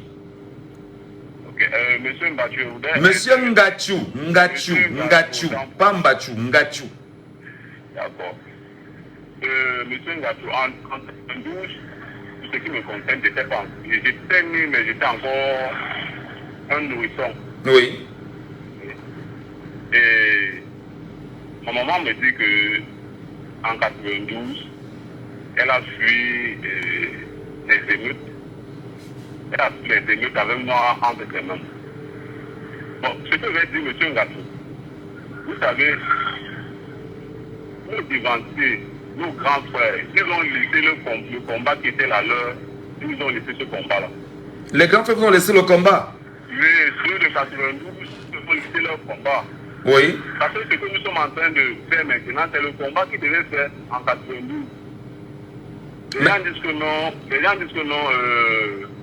le président de SDF avait dit que non, non, mais je pense que quand il y a un éveil de conscience, quand c'est éveillé, quel que soit ce que le leader dit, les gens ont leur. Quand monsieur donc il dit que non, laissez, mais nous suivons les réalités. Nous suivons les réalités. Donc je me dis que ces gens, quoi qu'il en soit, ils nous ont laissé leur combat. Et ce que je dis, c'est que nous aujourd'hui ne devons pas laisser le combat qui est la nôtre à nos progénitures. Très bien. Donc, oui. Le combat de 92, vos grands frères n'ont pas pu atteindre leur objectif. Ils vous ont légué le combat aujourd'hui. Et vous pensez que les enfants qui viendront ne doivent pas mener un autre combat que le leur, parce que vous aurez déjà fait ce que vous avez à faire. Effectivement. Merci infiniment. Pour la génération d'aujourd'hui, nous pouvons faire le combat qui est la nôtre, qui est celui de 2025. Oui. Moi, je l'ai déjà dit ici. nous allons nous inscrire, nous allons mobiliser, nous allons sensibiliser, mais que chaque Camerounais soit déjà dans la méditation de savoir que il peut tomber comme Ernest Ouangé, il peut tomber comme les Nobel. Donc vous préparez les Camerounais en ce moment à savoir qu'ils peuvent mourir à tout moment. Ça, en face, nous avons les armes. En face, nous avons des gens qui ont des armes. Au Sénégal, quand on prend tous les gens au Sénégal, vous savez qu'au Sénégal, avec les matchs qui sont passés là-bas avec Ousmane Sonko et tout là, il y a des gens qui sont morts, non, monsieur Ngatou. Bien sûr, bien sûr. Il y a des gens qui sont morts. On ne peut pas faire les omelettes sans casser. On ne peut pas faire les omelettes sans casser les yeux. Je dis qu'il y aura des gens qui vont subir. Mais tant que nous restons dans la posture de dire qu'on va changer tout dans la paix et que rien ne va se passer, c'est que les gens de Yaoundé là vont continuer à être là pendant 100 ans. Donc vous ne croyez pas à la volonté de Maurice Kamto à changer dans la paix, dans les unes et dans la paix? Vous n'y croyez pas? Monsieur Ngatou. Donc il faut un coup de force. Changer dans les unes, oui. Mais il faut s'apprêter également à une poste du peuple. Le fait de manifester ne veut pas forcément dire qu'on va casser, qu'on va brûler notre pays. Oui, mais lorsque Maurice Kamto dit par exemple que changer dans les unes et dans la paix, mais nous savons bien que qui veut la paix prépare la guerre quelquefois. Voilà. Bien évidemment. Donc, la paix que lui, l'amour met entre parenthèses. Donc qui veut la paix prépare la guerre. Bien évidemment que je dis que aujourd'hui, nous sommes à une étape où chacun doit décider. Il doit mourir sur les routes qui sont les pouvoirs que les gens nous ont dit depuis 42 ans, qui sont les non bien foutus. Au lieu d'aller mourir dans les hôpitaux parce qu'il n'y a pas de plateau technique, mieux parce que le policier a tiré sur moi en défendant mes droits. C'est dans cette posture-là que moi je suis aujourd'hui. Très bien. Merci infiniment, monsieur Kameni, pour votre appel ce matin. Et auditeur en ligne, allô, bonjour. Oui, monsieur Ngatou, bonjour. Soyez les bienvenus sur Jambo FM. Nous sommes sur 91 à Douala, la fréquence de modulation. Vraiment, je vous félicite beaucoup dans tout ce que vous faites là. Oh là là, merci. Mais félicitez la radio. Je vous assure, si même ce jour-là, vous êtes même couché à l'hôpital, vous ne parvenez pas à voter, vous avez déjà fait votre part et vous continuez à faire votre part. Donc, vous faites beaucoup pour que ce pays change. Ça, beaucoup de considération pour toi. Merci infiniment, cher monsieur. Nous sommes citoyens, attention, je le dis, on ne le fait pas parce qu'on a besoin des honneurs, hein, vraiment. On ne le fait pas parce qu'on veut qu'on nous dise que voilà, bravo, c'est pas ça. Je le dis tout le temps. Non, monsieur Ngatou, quand quelqu'un fait quelque chose qui est bien, il faut encourager pour qu'il aille de l'avant. Oui. Quand on fait mal, il faut le reprocher pour qu'il puisse se modifier. Merci beaucoup. Le message est passé. Mais n'oubliez pas que les journalistes, au même titre que vous, nous avons les mêmes problèmes. Et d'aucuns me disent que M. Ngatou, il faut être neutre. Je dis, oui, il faut être neutre, je suis d'accord. Dans le débat que nous menons chaque matin, des gens donnent leur point de vue, on relance sur ci ou ça pour garder la neutralité. Mais qu'on ne me l'impose pas dans les réseaux sociaux, parce que dans les réseaux sociaux, il n'y a aucune loi au Cameroun qui impose à un journaliste d'être neutre dans les réseaux sociaux. Merci, cher monsieur. Allez-y pour votre point de vue ce matin. L'histoire, 92-2025, est-ce qu'on va revenir dans les mêmes scénarios? Monsieur Ngatou, ce que je sache, et ce que je constate, et ce que j'entends, et ce que je vois dire aujourd'hui, ça ne peut pas être la même chose. Vous y croyez vraiment? Je crois. Je vous le dis très bien que je crois. Ce que j'entends et ce que je vois, ce n'est pas la même chose en 92. Oui. Et vous voyez, ça fait déjà presque 32 ans aujourd'hui. Beaucoup de choses ont changé en 32 ans. Et rien que les élections de 2018 nous ont encore boosté dans les affaires des élections au Cameroun. Donc, les Camerounais ont la stratégie aujourd'hui des élections et ils savent comment voter et comment revendiquer le vote. En 1992, ce qui avait retenu beaucoup mon attention, c'est surtout le moment où monsieur Alexis Dipandamouele, je pense que c'était lui le président de la... Monsieur Dipandamouele. Effectivement. Oui. Le moment où le monsieur remuait les doigts, transpirait à cause de vous, la parole qu'il a prononcée, je ne lis que ce qui est écrit. Je ne lis que ce qui est écrit. Je ne lis que ce qui est écrit. Donc, parce que le peuple camerounais ne dise pas que c'est lui qui a écrit ce qu'il est en train de lire. Donc, Alexis Dipandamouele s'était lavé les mains en public. Il s'est lavé les mains en mondovision. Je ne lis que ce qui est écrit. Donc, après que le peuple ne dise pas que c'est lui qui a donné ci ou ça, ça a retenu beaucoup l'attention des Camerounais.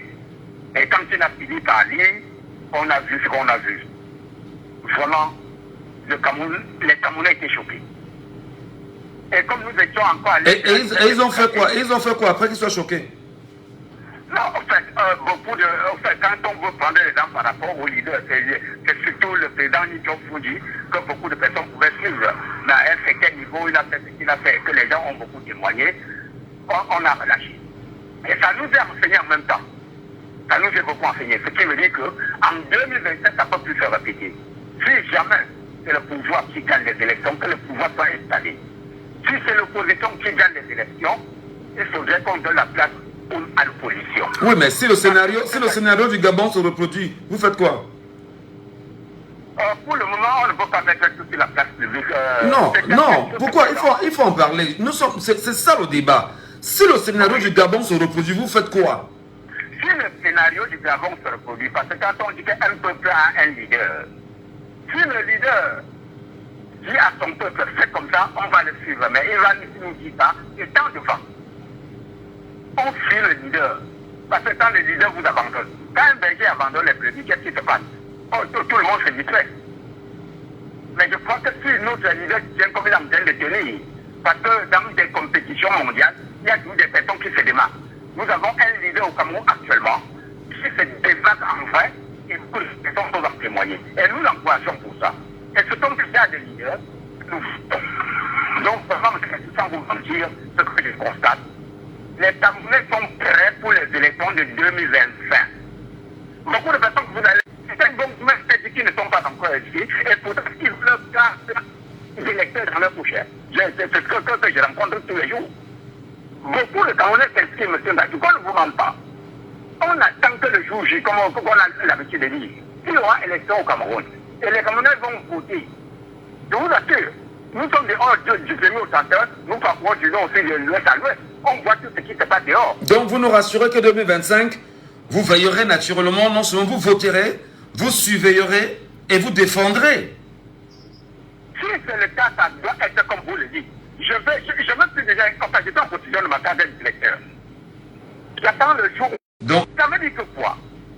On ne prépare pas une élection en un jour. Quand on installe déjà un président, c'est à partir de là qu'on prépare les prochaines élections. Que tous les citoyens qui aiment vraiment ce pays évitent de prendre les présidents. Ça veut dire que quoi? On dit que prends l'argent de taxi pour aller voter, ou prends une bière pour te rafraîchir parce que tu allais voter. Il y a un piège dans ce que vous prenez. Ce que beaucoup de Camerounais n'ont jamais su. Je voudrais à votre suite quand même, vous me permettrez vraiment de dire ce que je vais dire. Oui, dites-moi, je vous écoute. Non, enfin, il y a un auditeur qui nous appelait hier sur cette antenne et qui nous a fait une révélation quand même, qui nous a fait froid dans le dos, où il nous fait savoir qu'à Tokombéré, chez le président de l'Assemblée nationale, je ne redis que ce que l'auditeur a dit, hein, qu'à Tokombéré, chez le président de l'Assemblée nationale et dans une bonne partie de l'extrême nord du Cameroun, ce sont les imams qui donnent le ton à ces Camerounais de l'extrême nord, du Grand Nord en général, en leur donnant déjà le bulletin, c'est-à-dire que l'enveloppe avec le bulletin dans l'enveloppe. Et le lendemain, lorsqu'ils sortent de chez eux avec ce qu'on leur a donné à la mosquée, ils vont rapidement mettre ça dans les urnes et ce n'est que comme ça que l'on gagne. C'est ce qu'il a dit, c'est pas moi qui le dis. C'est un résultat qu'il a dit hier sur cette antenne. Voilà. Donc, un autre côté de la phase spirituelle comme étant de vous. Oui, on vous donne cela avec du pain, avec du riz, avec de la viande, etc. Et voilà. Voilà. Effectivement, quand on vous donne ce pain, quand on vous donne cet argent, quand on vous donne cette boisson, vous savez que c'est sorti nous. Parce que ce qu'on vous donne, il y a des personnes qui sont même parfois spécialement préparées justement pour faire des prières sur ce qu'on va vous donner. Et une fois que vous avez consommé, c'est comme si on a tourné votre cerveau. Et c'est le moment venu, vous n'allez pas faire ce qu'ils vous ont demandé. C'est spirituel. Merci beaucoup. C'est une information. Je vous assure donc, si un Camerounais aime ce peuple, aime ce pays, en fait, quand il a eu des efforts pour garder son argent taxi, si le taxi pour aller voter ce jour-là, il a eu à préserver son petit rafraîchissement. Tu ne dis pas qu'en fait, il n'a rien eu. Donc évitez de prendre pour que ce soit à un leader. Vous avez seulement une seule journée en 7 ans pour faire changer votre destin. Les présents que vous prenez là, il y a un piège dedans. Je vous dis, et c'est ça qui se passe. Voilà. Et c'est ça qui se passe dans beaucoup d'élections dans le monde entier. Les élections sont d'abord spirituelles avant d'être physiques. C'est ce qu'il faut que les Algériens sachent. Donc, ce qu'on peut retenir, c'est que les Camerounais qui vous écoutent ce matin ne doivent prendre aucun cadeau, aucun présent, aucune sardine, aucun pain, rien. On ne doit rien prendre. C'est-à-dire que c'est en 7 ans que vous préparez votre avenir. Et vous n'allez pas me dire qu'en 7 ans, vous n'avez manqué peut-être d'économiser 1 000 francs pour le transport, peut-être 1 700 francs pour le rafraîchissement, pour ce jour-là, pour dire que vous allez attendre que quelqu'un va venir vous corrompre, mais il y a un piège dedans. Très bien, merci. Des années et des années, beaucoup de personnes n'ont jamais su. Merci beaucoup, merci. Vous-même, s'il n'y a rien à manger, vous gênez même ce jour-là pour aller voter, ou vous frappez à pied, même si c'est n'importe combien de kilomètres, vous remettez encore chez vous. Ça porte beaucoup. Merci beaucoup, parce que merci. Il y a quelque chose. Jusqu'à consommer, je vous le dis, ça joue dans les élections. Merci. Et comme tu as déjà pris, il faut le faire. Si tu ne le fais pas, même la nature va te demander, le oui soit oui, le non soit non. Bien passé. Bon message, merci à vous, on vous a suivi. Paco est avec nous en ligne, il attend depuis de longues minutes quand même. Paco, bonjour. Oui, bonjour monsieur Gadjou, bonjour. Vraiment. C'est normal, vous êtes patient, très patient d'ailleurs. Hein? Oui, non, c'est comment dire, nous sommes en combat et le combat ne s'arrête que lorsqu'il y a la victoire. Ben, vous êtes en combat, moi je suis en débat, hein, parce que vous avez dit combat là. Le CNC qui m'écoute va venir me dire après que monsieur, sur votre radio, vous avez laissé les gens dire qu'on est en combat. Vous combattez contre qui? Il veut dire que combattez contre qui? Non, nous combattons contre la France, monsieur Ngatchou, il faut le dire très clairement. Ah, vous combattez contre la France. Mais la France, c'est les amis au Cameroun, hein? Il y a une grande histoire entre la France et le Cameroun. On fait comment vous combattez les amis de ceux qui sont au pouvoir? Monsieur Gadjou, c'est de ça qu'il s'agit. Donc, vous avez posé la question. Peut-on avoir le même scénario en 1992? Il faut que les auditeurs me comprennent très bien. Il faut pas mal me comprendre. Je dis, si on demande à 100% de Camerounais s'ils veulent que ça se reproduise, ils vont dire non, nous ne voulons plus que ça se reproduise. Mais par contre, est-ce que ça peut se reproduire? Je vous dis oui, ça peut se reproduire. À condition, je dis, ça peut se reproduire si nous refaisons les mêmes erreurs, même pas les mêmes erreurs, si nous faisons des erreurs équivalentes à ce que nous avons fait en 1992. Je m'explique, il n'y a pas d'erreur équivalente, mais la période a changé. Mais il faut, je vais partir au fond des choses. Allons-y rapidement. Monsieur Gadjou, le Cameroun et le Togo, c'était des colonies allemandes. Oui. Et pour la France, les Français ne considèrent pas le Cameroun et le Togo comme leurs anciennes colonies. Ils considèrent le Cameroun et le Togo comme leur trésor de guerre. Ils considèrent que c'est ce qu'ils ont reçu de l'Allemagne comme compensation pour les avoir battus pendant la Deuxième Guerre mondiale. Donc du coup, le traitement qu'il y a au Cameroun et au Togo sont très très bien différents par rapport... Les autres colonies peuvent même se libérer. Mais pour la France, nous sommes leur propriété. Et la France se prépare toujours par rapport à ces éventualités-là. C'est-à-dire qu'à chaque élection, ils apprennent les leçons qu'ils conseillent au RDPC pour donner un tour de vis. En 1992, tous les Camerounais croyaient qu'il suffisait de gagner les élections pour aller prendre le pouvoir à Etoudi. C'était ce qu'on pensait. Mais tout le monde sait aujourd'hui que ce n'est pas vrai. C'était une erreur. La deuxième erreur que nous avions commise à l'époque, c'était de croire qu'il faut tout laisser sur l'épaule d'un leader. Il faut bien sûr un leader, mais le travail, c'est le travail de tout le monde. C'est pas le leader. Les Français et le RDPC, ils ont bien compris ça. Chaque fois qu'il y a une situation, ils bloquent les leaders, ils prennent les gens comme les Koubounissables, les Fogués, on met en prison. Ils savent qu'en bloquant les leaders, ça calme le volcan. Donc, ça ne veut pas dire que le volcan est éteint, mais ça calme le volcan. Oh, c'est une erreur que nous faisons.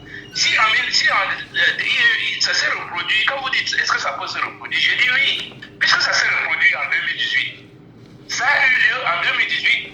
Le président Cabral Lidi est venu nous dire que c'est un membre de l'opposition qui a gagné les élections. Mais au lieu d'aller au bout de sa logique et dire que ce membre de l'opposition, c'est mon camarade de combat, Maurice Kamto, pour que toute la population se mette derrière eux, il a pris ses milliards et il s'est rétracté. Bon. Donc vous comprenez que ce n'est pas la trahison. Donc il faut dire la vérité. Comment on l'appelle là John Fundi n'a jamais trahi. Il s'est retrouvé dans une situation où il était loin de Toudi, où on l'a bloqué là-bas. Et comme tout le monde s'était réfugié sur le leader, ça pose un problème. C'est la même chose. Ils ont remarqué que prendre Maurice Kamto, ça n'éteint pas le feu. Donc il faut prendre Maurice Kamto, prendre tous ceux qui sont à côté de lui. C'est pour ça qu'ils ont réussi à calmer le MRC. Parce qu'ils avaient vu qu'arrêter le professeur Maurice Kamto, en laissant Maître Sim, Fogé, Bibou Nissar, tout ça, ça ne résout pas le problème. Donc je vous dis que la France considère le Cameroun comme sa propriété. Et à partir de là, à toutes les élections, ils apprennent des leçons comment faire pour bloquer la situation. Je vais vous expliquer l'évolution. Ils sont partis du fait de nous dire que si vous gagnez les élections, vous prenez le pouvoir. Aujourd'hui, ils ont compris que ce message ne passe plus. Et ils s'affichent très clairement, c'est-à-dire que le Cameroun est le seul pays où on s'affiche en disant nous volons les élections, nous allons juste, nous trichons et nous faisons la corruption à ciel ouvert pour justifier la victoire. Mais la réalité, c'est que le RDPC ne peut pas gagner au Cameroun. La seule chose que le RDPC cherche, c'est des arguments pour justifier son hold-up. C'est-à-dire, elle peut dire, oh non, l'opposition n'était pas réunie, oh dans le Nord, tous les enfants ont voté pour le RDPC. Donc, ils avancent des termes comme ça, mais dans la réalité, ils ne peuvent pas gagner. Alors question. Oui, allez. Qu'est-ce que nous en tirons? Oui, qu'est-ce que nous en tirons comme leçon aujourd'hui? J'ai dit aujourd'hui, tout le monde doit être sur le bon temps. C'est-à-dire que nous n'allons laisser aucune occasion, nous n'allons donner aucune justification au RDPC pour proclamer les faux résultats en 2025. Quand je dis nous n'allons laisser aucune occasion, ça veut dire, monsieur Ngacho, hier soir, dans mon quartier, il y a un petit garçon qui a échappé à la mort. On lui a mis 2 roues sur l'épaule pour le brûler parce qu'il a volé un téléphone. Et donc, c'est pour ça que j'appelle aux journalistes, je vous appelle vraiment à repartir dans les lois camerounaises et nous expliquer. Ceux qui trichent là, qui font des corruptions à ciel ouvert lors des élections, est-ce qu'ils sont moins criminels que ce petit garçon qui a volé un téléphone portable? Parce que je vous dis, depuis 2018 jusqu'à aujourd'hui, vous voyez comment on tue les Camerounais tous les jours, comment les hommes tuent leurs femmes, comment on tue Martinez Zogo. Tous ces trucs-là, ce sont des crimes. Ce sont des crimes qui sont les conséquences de cette tricherie lors des élections. Alors moi, je vais lancer un appel à tous les Camerounais. Celui qui va venir en 2025 lors des élections, essayez de soudoyer les gens pour donner 10 000 francs par là pour qu'on aille voter. On va vous mettre la roue autour du cou, on va vous brûler. Non. Permettez. Non. Oui, on ne peut pas. Écoutez, on ne peut pas vraiment vous laisser le dire. Pensez-le si vous souhaitez, mais ne le dites pas sur une radio. Vous savez qu'on est au Cameroun. Vous savez qu'on est au Cameroun. Permettez, je vais finir. Je vous dis encore, le Conseil national de la communication nous écoute chaque jour. Et le Conseil national de la communication, justement, est un organisme créé et mis en place par le chef de l'État lui-même. Donc, vraiment, évitez d'avoir des propos comme ça. Et après, on viendra peut-être me poursuivre ici et me dire que Michel Ngacho, vous avez laissé dire. Mais non, c'est pas dans cette logique. Vraiment. Si vous voulez le faire là-bas, faites-le là-bas, mais vraiment, ne venez pas promouvoir ça ici. Pardon. Monsieur Ngacho, je vous le dis tout de suite. Je retire ces paroles-là pour éviter que vous soyez en difficulté avec le CNC. Mais je vous le dis, le nombre d'enfants qu'on brûle dans nos rues, qu'on tape, qu'on tue, puisqu'il n'y a plus de justice dans le pays, est-ce que ces enfants-là sont plus fautifs que ceux qui fraudent les élections et qui nous amènent dans ce pays où on tue les Koumatéké devant l'hôpital et tout ça, etc. Parce que c'est ce régime qui nous met dans ces crimes que nous ne comptabilisons pas ce que le nombre de Camerounais qui meurent tous les jours à cause de cette mauvaise gestion qui est en place. Et nous les Camerounais, nous n'en voulons plus. Mais alors ceux qui vont venir, je dis bien, il faut donc, j'appelle aux journalistes de repartir, d'informer les Camerounais sur les lois qui existent au Cameroun. Si quelqu'un vient tricher aux élections, qu'est-ce qu'il encourt comme peine? Si quelqu'un vient corrompre un électeur, qu'est-ce qu'il encourt comme peine? Parce que l'autre jour, il y a un auditeur qui a dit qu'au nord du Cameroun, finissons. Vous l'avez même répété ce matin, au nord du Cameroun, le soir des élections, on tue les bœufs, on met du riz La veille, à la veille. Voilà, mais ce n'est pas légal. Quand ces imams qui font ça, quand les lamidos qui font ce genre de choses, il faut le clarifier aux Camerounais. Peut-être que ces lamidos-là ne savent pas que ce qu'ils font, ce sont des crimes. Et que s'il n'y a pas de justice qui s'applique dans un pays, ça devient du n'importe quoi. C'est ce que nous vivons dans nos quartiers. Je vous dis, chaque fois qu'on arrête un enfant ici, on n'a plus envie d'aller le donner à la justice. On essaie de lui donner une correction pour que les autres ne recommencent plus demain. Voilà, merci. Et si la justice ne s'applique pas, merci. Que les juges camerounais prennent cette histoire-là en main et disent aux Camerounais que la fraude, le vol, la corruption est interdite lors des élections. Ça voilà une des stratégies que nous allons utiliser pour chasser l'NCPC en 2025. Merci Paco, vraiment. Merci beaucoup pour votre réaction ce matin. Très bonne journée. C'est trop compliqué quand même. Allô. Allô, bonjour. Oui, bonjour monsieur le communicateur sans frontières de Jabo FM. Papa fidèle. Oui, c'est bel et bien fidèle depuis le campagne. Dites-moi, attendez, qu'est-ce qui s'est passé en 92? Vous avez voté en 92, fidèle? Hein? Vous avez voté en 1992? Oui, j'avais voté. Vous avez voté pour qui? C'était qui votre choix? Je vais vous dire quelque chose. Non, attendez, répondez à mes questions. Vous avez voté qui en 1992? J'avais voté.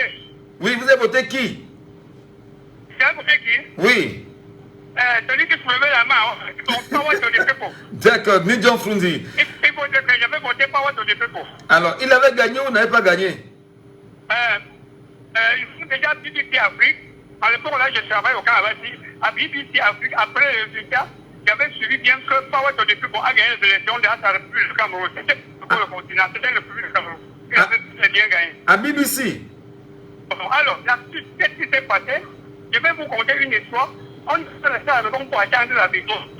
Regardons un peu ce qui s'est passé hier avec Samuel Eto'o aux élections à la fête à foot. Il a payé au clic. On dit bien que le pouvoir ne se donne pas, mais ça s'arrache. Quand Samuel Eto'o gagne les élections, je vous rassure que c'est avec les mains qui portaient cette victoire, mais de dans sa poche. Vous avez vu comment il s'achetait à la salle d'élection. Tout dit donc quoi? Nous, regardons le Sénégal, que les jeunes Camerounais se donnent aujourd'hui sur ça et ils disent toujours au Sénégal, on en parle. Et pourtant, ici, c'est quoi? La boisson, le téléphone Android, les jeux au hasard, la jeunesse camerounaise que nous voulons aujourd'hui pour eux.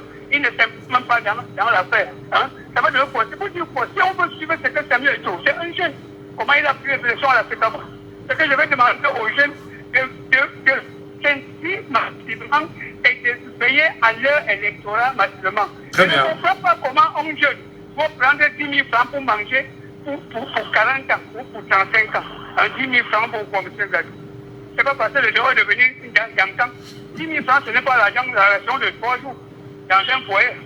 Je me demande comment on peut se laisser borner comme ça. Je ne comprends pas comment un enfant qui est né qui a 25 ans doit venir sur un parti qui a 40, il se dit membre. Il se dit membre qu'on l'a pris ce parti.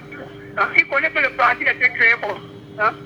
C'est ça alors le problème de la jeunesse camerounaise. Je ne sais pas comment il y a champion libre aujourd'hui. Parce que pour repérer cette jeunesse camerounaise, il faut aller dans les points où il y a les grands comme Saint-Décam, un peu de parcours, collège Mazangué, Bézi, pour les exhorter, pour les passer. Bon, pour ce qui est des hommes politiques, vraiment, j'ai peur des hommes politiques en Afrique.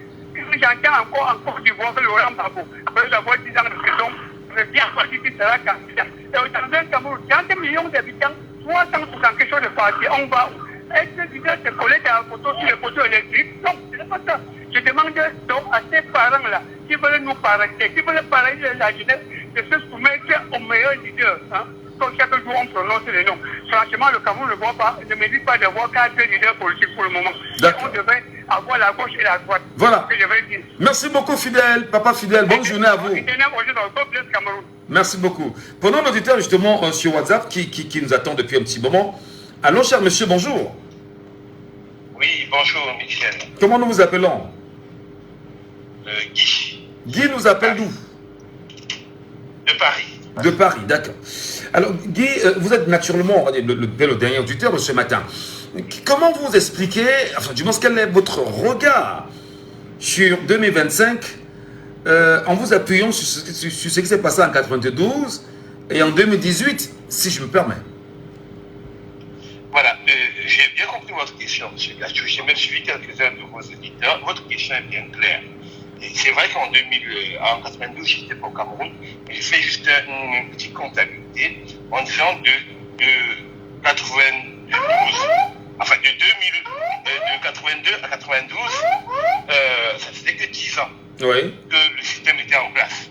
Et en 10 années, ils ont fait ce qu'ils ont fait. De 82 à 2024, ça fait 32 ans. Alors, il ne faut pas que ceux qui vous répondent... Non. De 82 à 2024, ça ne fait pas 32 ans. Ça fait 41 ans. 82 à 41 ans, autant pour moi. Donc, il ne faut pas que ceux qui répondent pensent que pendant qu'ils se préparent pour faire leur revanche de 92, ceux qui sont sur place ne sont pas outillés pour se défendre encore plus.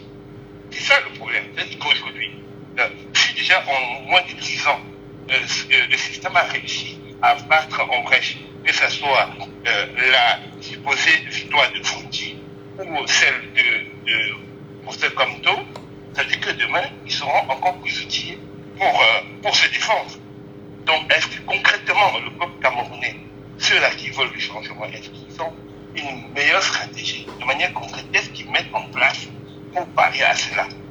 C'est ça la question que vous avez posée, que jusqu'à présent, on est dans les suppositions, et on va faire ci, on va faire ça. On ne va pas le faire de la bouche. Il faut que quelque chose soit factuel. Parce que pendant que ceux qui veulent le changement s'activent d'un côté, ceux qui ne le veulent pas s'activent aussi. Il y aura confrontation qui est dans ce challenge. C'est ça, je m'interrogeais juste. Alors, qu'est-ce qui peut se dessiner pour 2025, à votre avis? Moi, je pense que jusqu'à présent, les mêmes causes produisent les mêmes effets. Donc, on n'est pas loin de 2018 avec le même système. Voilà. Mais bien sûr, on a le même système électoral, le code électoral a évolué, et tout ce qui est mis en place, tout ce qui a été mis en place en 2018, l'est encore en 2025. Donc concrètement, c'est des solutions de budget qu'on cherchait à faire bouger les lignes au niveau du système électoral. Mais tel n'est pas le cas. Il ne faut pas qu'on dise qu'on va... Donc, le fait que le code électoral ne soit pas modifié ou réécrit ne donne aucune garantie au peuple camerounais d'avoir sa victoire en 2025 pour vous. Ah non, pas du tout. Sauf ceux qui disent que ils vont aller à la bagarre. Bon. La bagarre, ce n'est pas une garantie non plus, parce qu'en face, on aura aussi des bagarreurs. Hein? Alors, ça veut dire quoi? Si vous perdez, validez que vous avez perdu. Si vous gagnez, battez-vous à conserver. Si on arrache, vous n'en faites rien. Qu'est-ce que vous dites là, finalement? Je pense que la vraie bagarre, s'il fallait faire parler de bagarre, c'était dès maintenant revoir le système électoral. C'est dès maintenant. Mais pour revoir le système électoral ou le code électoral, je comprends. Le code électoral. Mais pour le revoir, il faut modifier la Constitution aussi, vous le savez au moins. Oui, tout à fait. Alors, maintenant, pour modifier la Constitution, vous connaissez l'encadrement légal qui peut poser problème à la modification de la Constitution au Cameroun aujourd'hui. Absolument. Alors, on va même dire qu'il est bien trop tard pour bon, mais non. Voilà. Vu l'impossibilité pour les Camerounais de modifier le code électoral, avec le même code électoral, ne peut-il pas, je parle du peuple camerounais, se donner une victoire en 2025, l'assumer, la garder et la maintenir en la défendant corps et âme? Oui. Surtout corps et âme. On croise les doigts, on est dans le souhait. Ouais. On est dans le souhait cette fois-ci. Très bien. Merci. Merci infiniment pour votre appel ce matin. Merci beaucoup. Depuis Paris, bonne journée à vous là-bas. Allez, mesdames, messieurs, au revoir. Nous faisons bien de vous dire encore merci. Merci 1 million de fois parce que grâce à vous aujourd'hui, nous avons des agences qui font dans les sondages, qui nous disent aujourd'hui que nous avons l'émission de radio la plus écoutée de la ville de Douala pendant que nous y sommes. Et nous vous disons merci. Je tiens simplement ce matin à dire merci à M. Anton Landry Lomogo, qui est le président directeur général de Jumbo FM, M. Chop Chop, comme vous l'appelez. Merci bien sûr au top management qui nous encadre chaque jour. Merci au public camerounais qui nous écoute et qui, grâce à vous aujourd'hui, la radio monte Et la radio s'est bien positionnée comme étant l'une des radios les plus importantes aujourd'hui dans la ville de Douala et probablement dans le Cameroun dans les jours qui vont suivre. Merci de le rappeler. Bientôt, une application sera mise en place. Et grâce à l'application, quel que soit l'endroit où vous serez sur la planète, il suffit que vous ayez Internet, vous écouterez la radio. Madame et messieurs, on se sépare avec la même expression. Si vous ne faites pas la politique va vous faire. Et au pire des cas, la politique telle qu'elle est faite au Cameroun ne va que vous écraser.